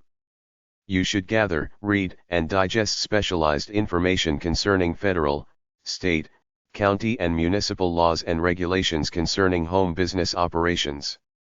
Some facts and forms will be needed for your business plan. There may be limitations enforced that can make your planned business impossible or require expensive modifications to your property. Items to be investigated, recorded and studied are county or city zoning code restrictions, necessary permits and licenses for operation, state and local laws and codes regarding zoning, deed or lease restrictions such as covenants and restrictive conditions of purchase, parking and customer access, deliveries, sanitation, traffic, and noise codes, signs and advertising, state and federal code requirements for space, ventilation, heat, and light, limitations on the number and types of workers, reservations that neighbors may have about a business near them. Call or visit the zoning office at county headquarters or city hall. In some localities, the city or county office of economic development has print materials available to pinpoint key codes affecting home businesses. If not, check with the local Chamber of Commerce office. Even in rural areas, the era of unlimited free enterprise is over. Check with government administrators before investing in inventory, equipment, or marketing programs. If in doubt, call the State Office of Industrial Development or the nearest SBA district office.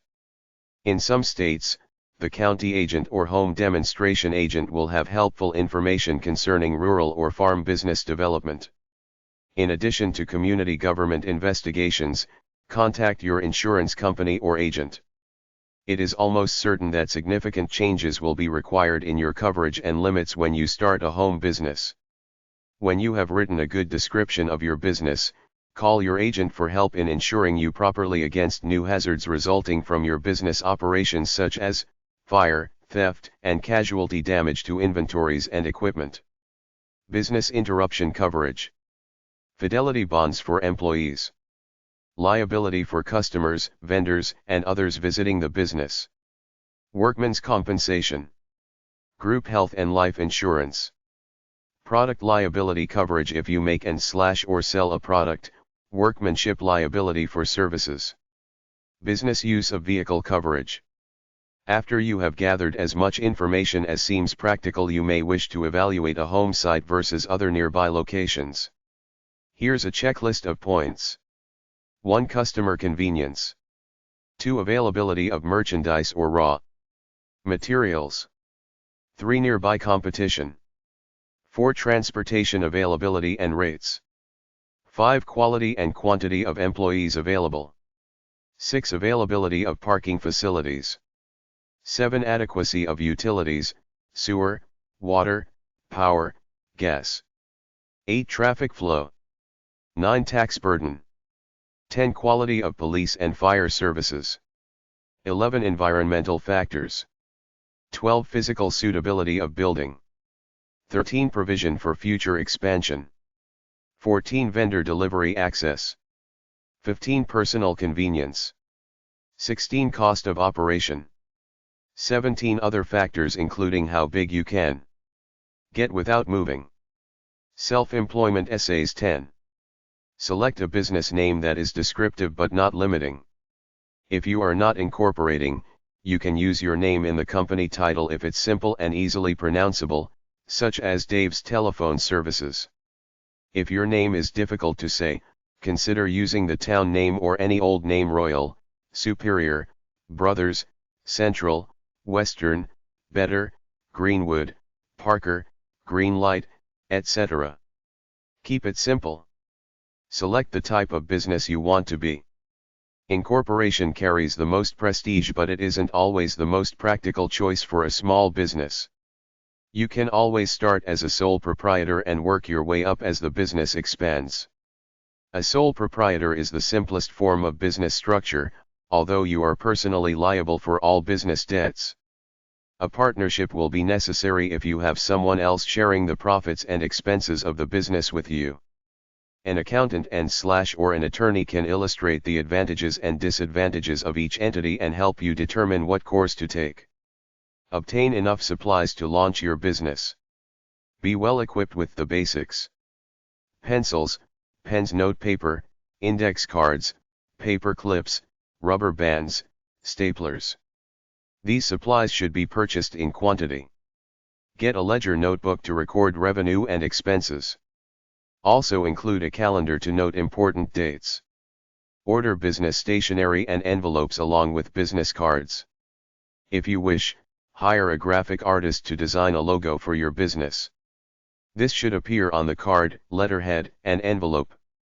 Order blank paper of the same color as your letterhead to write letters or memos longer than 1 page. Find a good, cheap printer. There are usually several around, so prices are competitive. If you have a computer, a lot of the stationery can be designed on desktop software. If you decide to find an office, consider sharing a space with other professionals, where business needs like a photocopier, fax, receptionist, etc. can be shared among the occupants. You'll still have your own private office, but it will save dollars to combine other resources. Shop for office furniture to get the best price possible. Check the newspaper for notices about bankruptcy auctions and sheriff sales, where you can often obtain nearly new, higher quality equipment for little money. You will need a desk, table, filing cabinet, chairs, typewriter or computer, calculator, book/utility shelves, and a waste basket to get started. To be successful in your business, you must develop a network of contacts. These are people you know who can provide you with a favorable introduction to potential clients. The more people in your network, the better the prospects for success. With an increasing number of contacts comes numerous opportunities to offer your services to people who may well be interested in contracting for them. Network constantly until it becomes a routine part of your business. No matter who you are talking to at the moment, that person could be helpful to your business in some way. Most people are complimented by your faith in them as a contact person, since it emphasizes the influence they can provide. Networking is a reciprocal process. If you are seeking someone's help to obtain a lead, you must also be prepared to assist your contact in the same way. Use your business card to introduce yourself where possible, perhaps at a social setting or at local meetings like Rotary or Kiwanis. Chamber of Commerce meetings also hold some potential to meet other business owners in the area. These are the people you want to meet, since the idea of your business may be important to them. Don't be afraid to talk about what you do. When meeting someone new, the conversation inevitably turns to the type of business you're in, so describe it with the enthusiasm you have for it. You don't need a resume. Your card and your voice are more valuable in networking. Your immediate and extended family is the best initial source of networking you can have. Get in touch with your local relatives, explain what you are doing, and see if they can provide leads for you. Past business associates, college friends, church members, and other individuals in organizations to which you already belong can be great sources for prospective clients. Join organizations. If you play golf or tennis, talk to your partners. Consider the people you see regularly, i.e., post office, hair salon, cleaners, gas station, etc. Once you've made a network of contacts, stay in touch with them. A birthday card, a newspaper article of interest, a note about a promotion are all ways to communicate with your network people. You're creating the opportunity for future business. Marketing is a collection of activities that helps you to obtain business.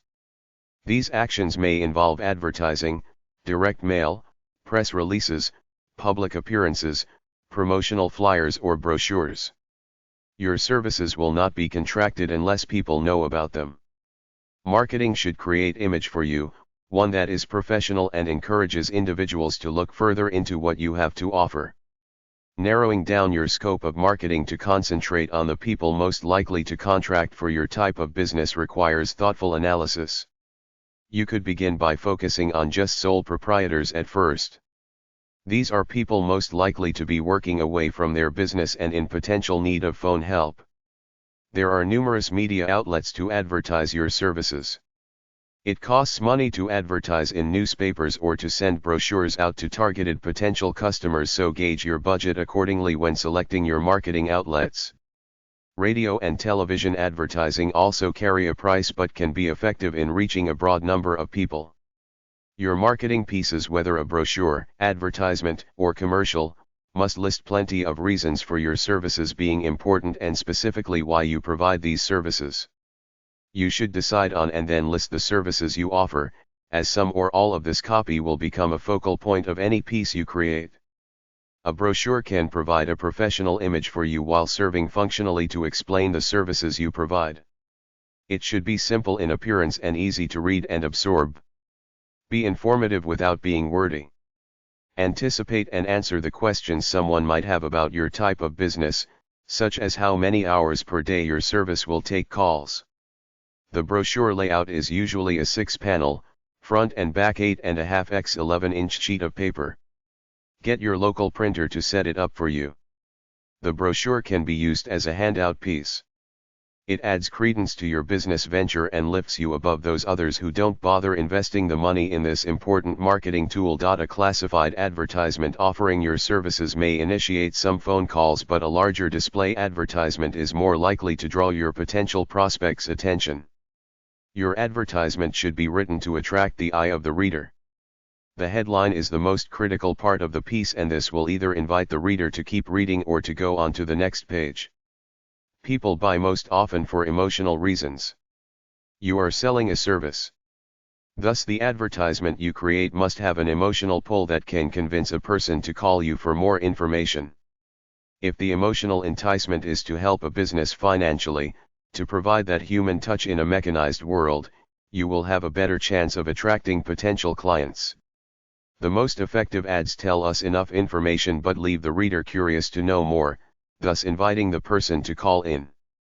Once you have the person calling in, you have an excellent chance to turn that prospect into a client. The other marketing option for you is direct mail. Be simple, be direct, offer some kind of deal, incentive, trial period, 1 month free for 3-month purchase, guarantee, or small gift with an expiration date, anything to get them in the door. Postage costs alone are high with direct mail, so you need an effective piece. The direct mail piece is meant to entice a prospect into calling for more information. If you try to do too much, few people will read your piece and respond. If you don't want to waste money on postage, you could just drive around and hand out flyers to your prospective target audience. As you solicit additional business, your base set of clients can hopefully provide some solid testimony as to the value of your services. Securing these endorsements can be the foundation for a new marketing campaign to add new clients. You'll likely have to ask for this feedback yourself. Most people don't take the time to write a letter, but most often simply comment to you personally about their pleasure with your services. So, ask them to put their thoughts down on paper. If someone has written, ask their permission to reprint it and use their name. Or you can initiate written comments by sending out a customer satisfaction form which encourages comments from your clients. News releases about your business can generate some publicity for you. Many smaller newspapers publish a business section where new businesses in the area are noted and a few specifics spelled out. The newspaper won't have the information to print unless you send them a news release. Send your release with a cover letter to the city or business editor of your local newspaper, the managing editors of business trade publications, and the news directors for local radio and television stations. The cover letter should briefly state the positive aspects of your business and why your services would interest their audience. Emphasize the convenience of your service to small business owners who don't have an office and generally are out working all day. Don't be long-winded. Sell them on your basic idea. If they're interested in publicizing it, they'll call you for more information. Finally, here are some other factors to take into consideration. First, be sure to check with your local zoning office to be sure you can run a home business if you intend to start in your own home. Your business should not be a high customer traffic business, so it shouldn't be a problem, but check anyway as you may need a specific permit to operate it. You may have to have your home inspected to determine if it meets business type regulations for health, building, and fire codes. If it doesn't, you will have to make the necessary modifications to operate the business out of your home. These alterations should not be major. Check with an accountant concerning the tax deductibility of a home business. The Internal Revenue Service is more careful in checking these deductions today. In general, the amount of space in your home devoted to the business is eligible for a deduction. That area must be used exclusively for business, however. Once you determine the space involved, divide that into the total space in the house to obtain the percentage of your home used exclusively for business. That percentage will be applied to some of your usual house expenses like your electric bill. Keep a journal of expenditures for your business along with the corresponding receipt. Record and file them by month for easy reference. Many of these expenses are deductible to your business up to certain specified limits. New tax laws can affect their deductibility, so it's best to keep up to date through an accountant. As a self-employed business owner, you would be filing a Schedule C, profit or loss for business or profession, along with your regular 1040 form. Your accountant can brief you on other forms you need to complete during the year, too. There is usually an estimated tax payment to be made each quarter along with FICA and unemployment taxes. Insurance will also be a necessary part of your business life. Some of the insurance is actually required. Health insurance is a familiar vehicle to cover hospital and medical bills. A number of states have enacted recent healthcare reform legislation to aid small businesses in obtaining quality, affordable health insurance. Contact your state insurance department for more information about the programs in your area. Workers' compensation is often required by law. This coverage provides medical, hospital and disability income benefits for on-the-job injuries or illnesses. This program is administered by each state individually, and you should check with your state insurance department to see if you are required to carry this coverage. If you are the only worker, some states merely recommend rather than require the coverage be carried. Liability coverage may also be a good investment for your business. This protects the business against liability for adverse actions which affect your client's. If you incorrectly record a message and that error results in the loss of business to your client, there is always the possibility of a lawsuit today. Liability insurance can be purchased to cover the threat of a suit. If you have a company car, insurance will be necessary and the car must be designated for business use. This may or may not be necessary in a phone answering service business, but if you call on clients or potential clients, then you are using the car for business and may be eligible for a business tax deduction for a portion of insurance payments on the vehicle. Your accountant can verify the deductibility of any item associated with a company-owned car. If you are working out of your home, check your homeowner's policy to be sure your property listing includes any business equipment you have, such as phones or a switchboard. If you are operating the business out of an office you purchased, you will need to have hazard insurance to cover that facility separately. Life insurance can be used to cover your life in the event of death. This money can be used to continue the business if surviving family members wish to do that. Disability insurance should also be considered. This policy provides income to you and your family in the event you suffer an injury or illness, at any time, not just on the job, and cannot work.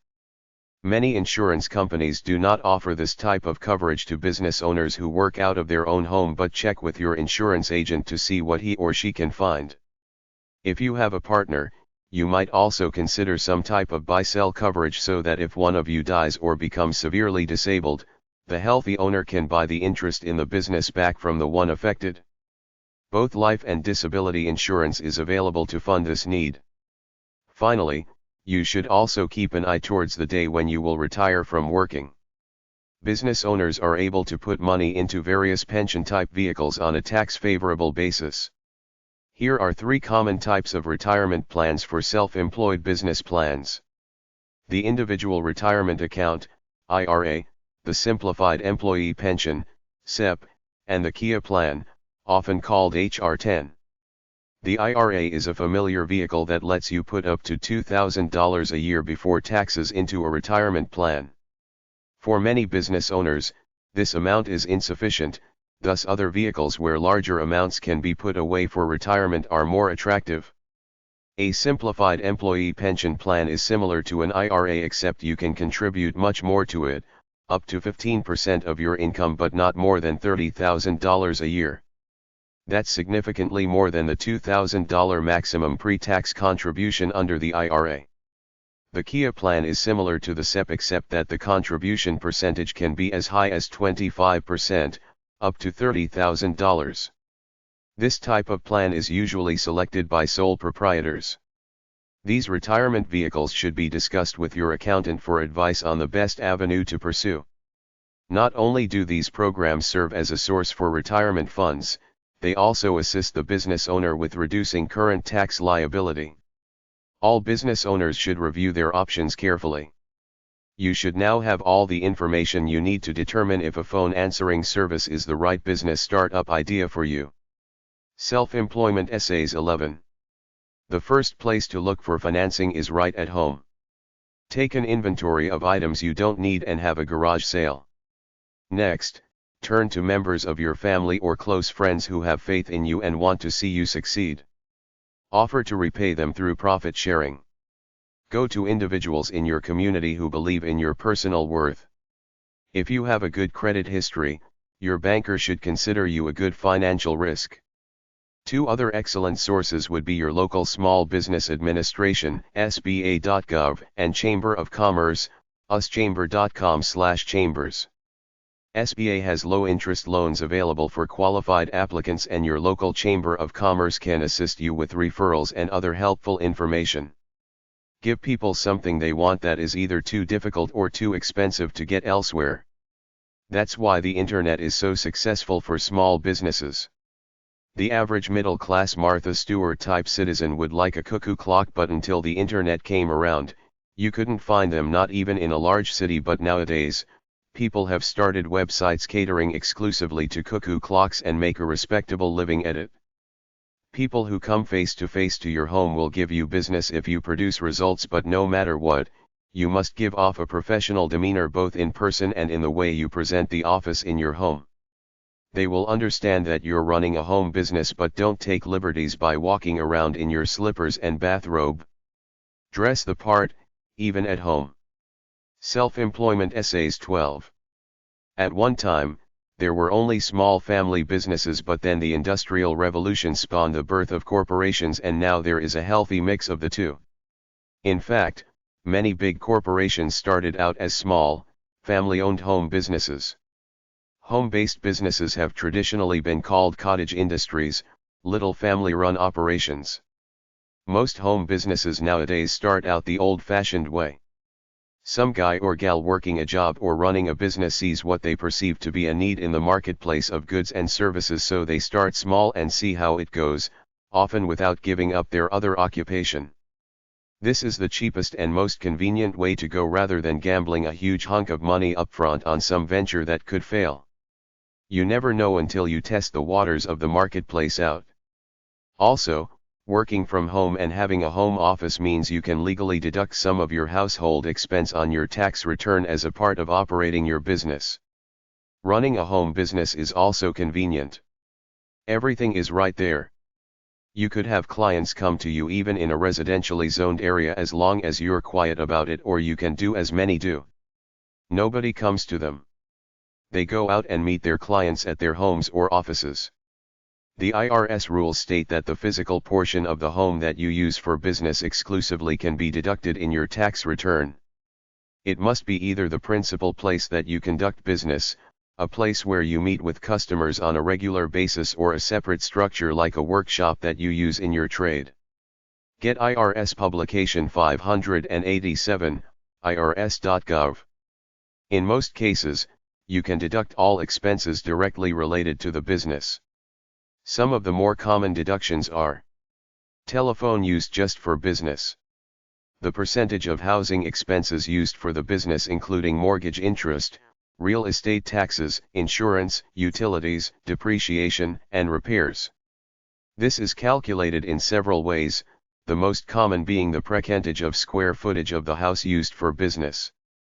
The home office/home business expense is abused by a lot of small business owners, so the IRS is extra vigilant in auditing these types of tax returns. Some home-based businesses, particularly the service ones, can be started on just a few $100 for whatever machinery you need. Don't start a business that costs a lot of money upfront. Start small and see where it goes from there. People only buy things that they like, need, or gives them some kind of minor, momentary thrill. Don't sell something or offer a service that almost no one needs or wants. Advertising costs money. If you run a common business, you will have to advertise in order to separate yourself from the competition. Find a business that offers something uncommon or unique such that people will tell their friends about it. This is word-of-mouth advertising. The examples I think of are the woman I know who started selling yogurt 30 years ago before it was popular, or the woman who sold local pastry made with artificial sweetener.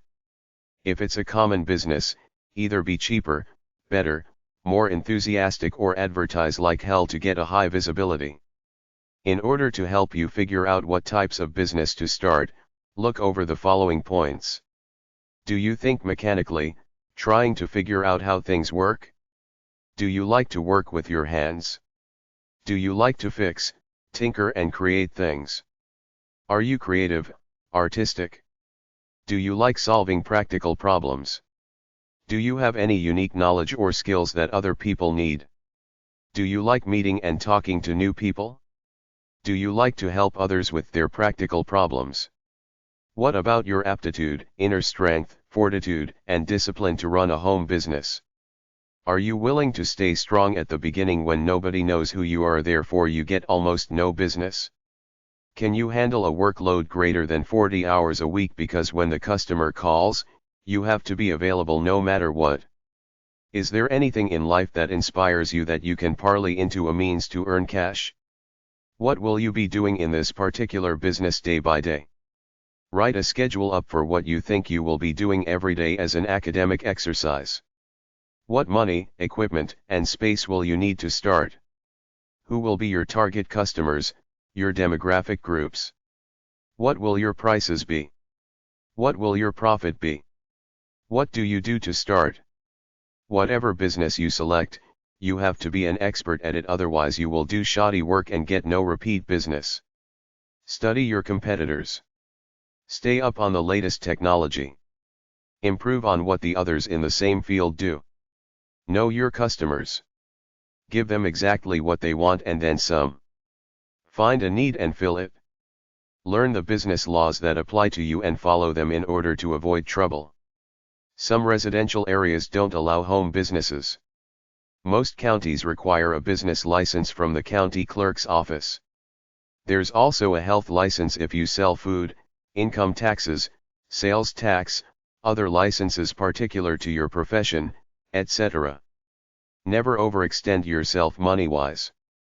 You need cash on hand to pay bills, otherwise you go under. Minimize your offer of credit on products and services. Some craftsmen demand at least some payment upfront. Do more than your competitors do. Be good to your good customers so that they come back and tell their friends about you. Get rid of the bad ones who are never satisfied or have a hard time paying. Be friendly with everyone. You never know when you need a friend. Constantly explore related services you can do and related products you can sell. Even when making a tidy profit, don't splurge on business or personal improvements and frivolous goods. There will be a rainy day in your future. Save your money for then.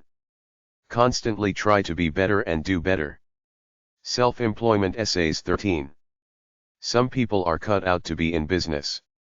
Some people are better suited to work a job, and some people are cut out to be artists, creators, or speculators, not disciplined or interested enough to run a business or work a job, but rather doing something to earn them money through their inspired, creative efforts. You have to decide who you are, then live by it. Stay true to your true essence as a human being. Be aware of one thing. Some people fluke out and start a business that catches on with the zeitgeist, the spirit of the times, like fitness equipment, yogurt, computers and cell phone sales, but most get business little by little over time, and there are a percentage that will fail. Maximize success and minimize failure by being cautious and vigilant. First off, pick something that you either love, enjoy, or like doing. If you pick any random business venture just to make money, your heart won't be in it, it will show, and there's a good chance your business will fail. Find what's in your soul, as I discuss in my book A Free Spirit's Search for Enlightenment. Discover it, live by it, and figure out a way to earn money from it. You have to find an intersection between what's in your soul and gives you inspiration for your life and what the world needs, wants, or desires. Once you find this, trust yourself. Go with it. If you're true to it, there is no reason why you can't earn a living from it. Give people what they need and want, and then some. If you have competition, study them, then improve on what they do. Be both an expert in your field and a professional. Keep abreast of the latest technological innovations. When you go meet with clients, never take liberties with them. What this means is, don't be too friendly, like the client is a buddy. You can be friendly, but you must have a clear boundary that you are there to do a job, that's your focus, to be professional about it. Sometimes the business owner wants to befriend the client to keep him as a customer, and the customer wants to befriend the business owner to get a lower price. I say, stick to the job at hand. Keep a professional distance and tone in your voice. I was watching two different reality TV series, one about a hair salon, the other about a tattoo shop. Both had the same problem. It was clear that the owners knew what was going on. They wanted a professional tone in their businesses, but about half of the employees didn't realize this. They thought their workplaces were cool, fun places where cool, fun people hung out, and they were united with their customers by the same communal tribal interest, but the bosses were wise enough to know they ran professional businesses which demanded a professional standard, which means treating the customer with some formality as a special guest as opposed to a buddy. Both fired people. They really had no choice. I knew one guy who ran his business like a social center. After my computer wasn't fixed after 2 weeks, that was the last time I went to him, regardless of how friendly he was. Learn about your trade from others who are good at it, and learn about how to run a business in general. You have my several business books and hashtag 650-659 at the library. Always plan ahead. Be one step ahead of the game. Every night, plan in your mind what you must do the next day, then do it. This is how life and success works, one day at a time. There is a place for risks in your business. After all, most people who made it big had the guts to take risks, but at least make them cautious, well thought out risks that won't leave you homeless if you fail, like I've seen happen to some of my starving artist friends. Make sure that with whatever you decide to do, there will be a lot of customers for. Life is about enjoying the process every day. In an inspired hedonistic aesthetic loving mix, if the business starts to lose its fun or inspiration for you, take a break, slow down. Reassess your life. Hire more employees or a manager to take the load off you. One of the biggest mistakes new entrepreneurs make is both rose-colored glasses and delusions of grandeur. The media likes to show us what they call people who made it big, rags to riches tales, or Overnight success stories, but they never show you the many business failures, the many businesses that are moderately successful as opposed to wildly successful, and almost never show the hard work and uncertainty virtually every business owner goes through. The lesson is clear. Business is a process that goes on day after day. You keep doing good work every day, and in return you earn a moderate amount of money. There are very few Googles and Microsofts out there. Expect a daily process of running your business for moderate amounts of money. After all, the world is mostly made up of people with moderate amounts of money, not wealthy people who can afford to splurge on things. Keep good records, watch your expenses, and keep a tight hold of your cash on hand. Virtually every business can benefit from using a computer. You can use it to keep your accounting records, keep track of your inventory, print out invoices, write business letters, do research and networking on the internet, and for lots of other things. There are several reasons to keep good records, like to satisfy the tax man and your loans manager if you have a loan, but also to tell you exactly what you're spending your money on, how much is coming in, and how much you have at any particular moment in time. Shoddy accounting records are almost a good enough excuse for the IRS to charge you with tax evasion. A good record keeping system is pretty well mandatory for all types of businesses these days, even a small home business. The IRS views shoddy accounting records as an attempt at deception. I know that keeping good records is tedious, boring and seemingly trivial, but you either learn it by taking a course at a community college, buying some good accounting software, having one of your employees do it, in which case watch that they don't cook the books to steal money, or hire a part-time bookkeeper to come in and do it monthly. Basic accounting is easy. You tabulate income coming in on one side, stuff you sell or payments you get for doing work, and on the other side, you tabulate all the bills you pay to run the business. Self-employment essays 14. Prepare for good and bad. You're not gonna get away being a rousing success right away. Nobody does. Be ready for things to not turn out how you want them. You'll have to fight for your business then. Develop a calm demeanor, because business is a roller coaster ride of ups and downs. Starting a business should be like getting married. Do a lot of research before you commit. You must feel that it's a solid plan.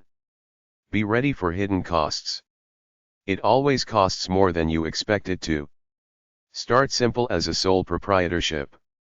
Follow the laws if you don't want to get sued. Get all the required licenses. There are unscrupulous customers who will hire you then not pay for services. This is why you need a contract and good records in case you have to sue them in small claims or civil court. Make up a good contract/work order for your business.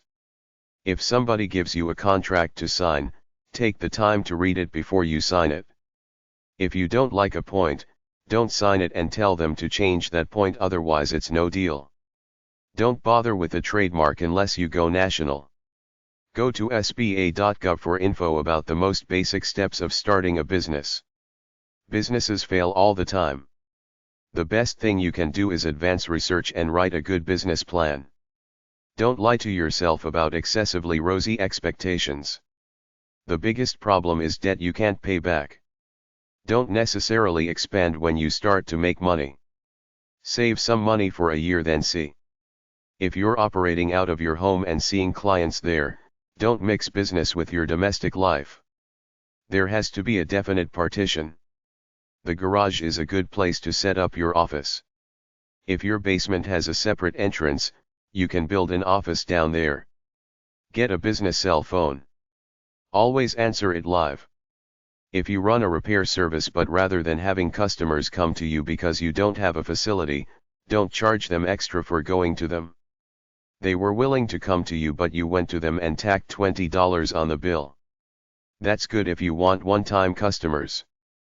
People don't want to feel like you're a scuzzball ripping them off. It happened to me.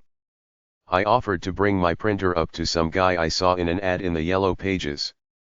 He said that he would come to me, then he had the gall to charge me an extra $20. That's a lowlife. A business makes it on serving customers with all their needs. Listen to a customer until he's told you his thing, then offer solutions. Give the impression that you're always available, even after you finish the job. You have to be creative when marketing a new business. You don't have money to advertise, so create a good, small website and beat the feet in your local area by putting flyers and business cards on people's cars and in their mailboxes. Think about where you can meet your target market. Get an ad in the Yellow Pages.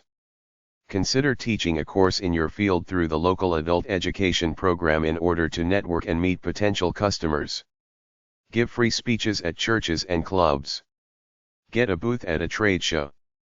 Publish an online informative newsletter.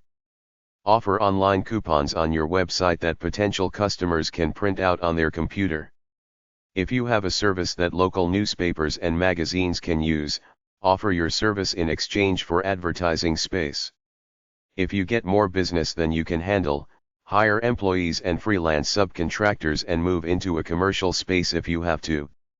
Don't just hire the first person you interview. You can do a background check on free public records websites. Hire somebody ambitious who's not just looking for any job to make some money. Have respect for your employees. Successful leaders know how to talk well and listen well. Starting your own business takes commitment. Expect to sacrifice time with your family. You get a good reputation by doing good work and charging a fair fee. If you want investors, you have to present your business as a sure winner with facts, not hype. Be professional. A successful business is built on relationships with people. Offer free services at first in order to prove yourself. Self-employment essays 15. Create ideas to try to find the right idea.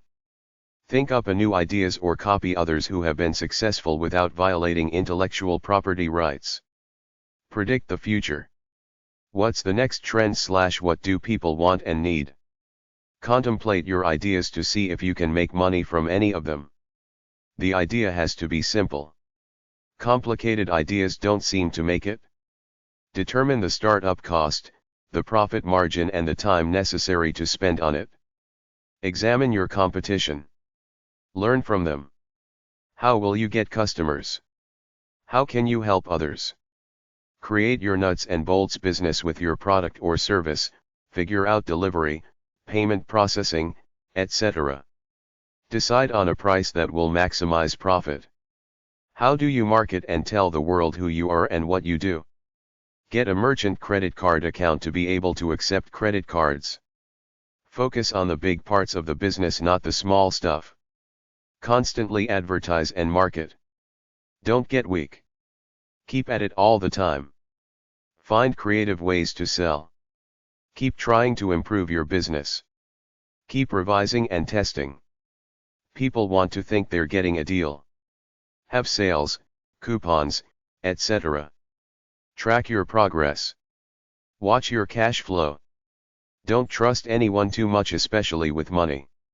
I've watched every episode of the CNBC TV show American Greed.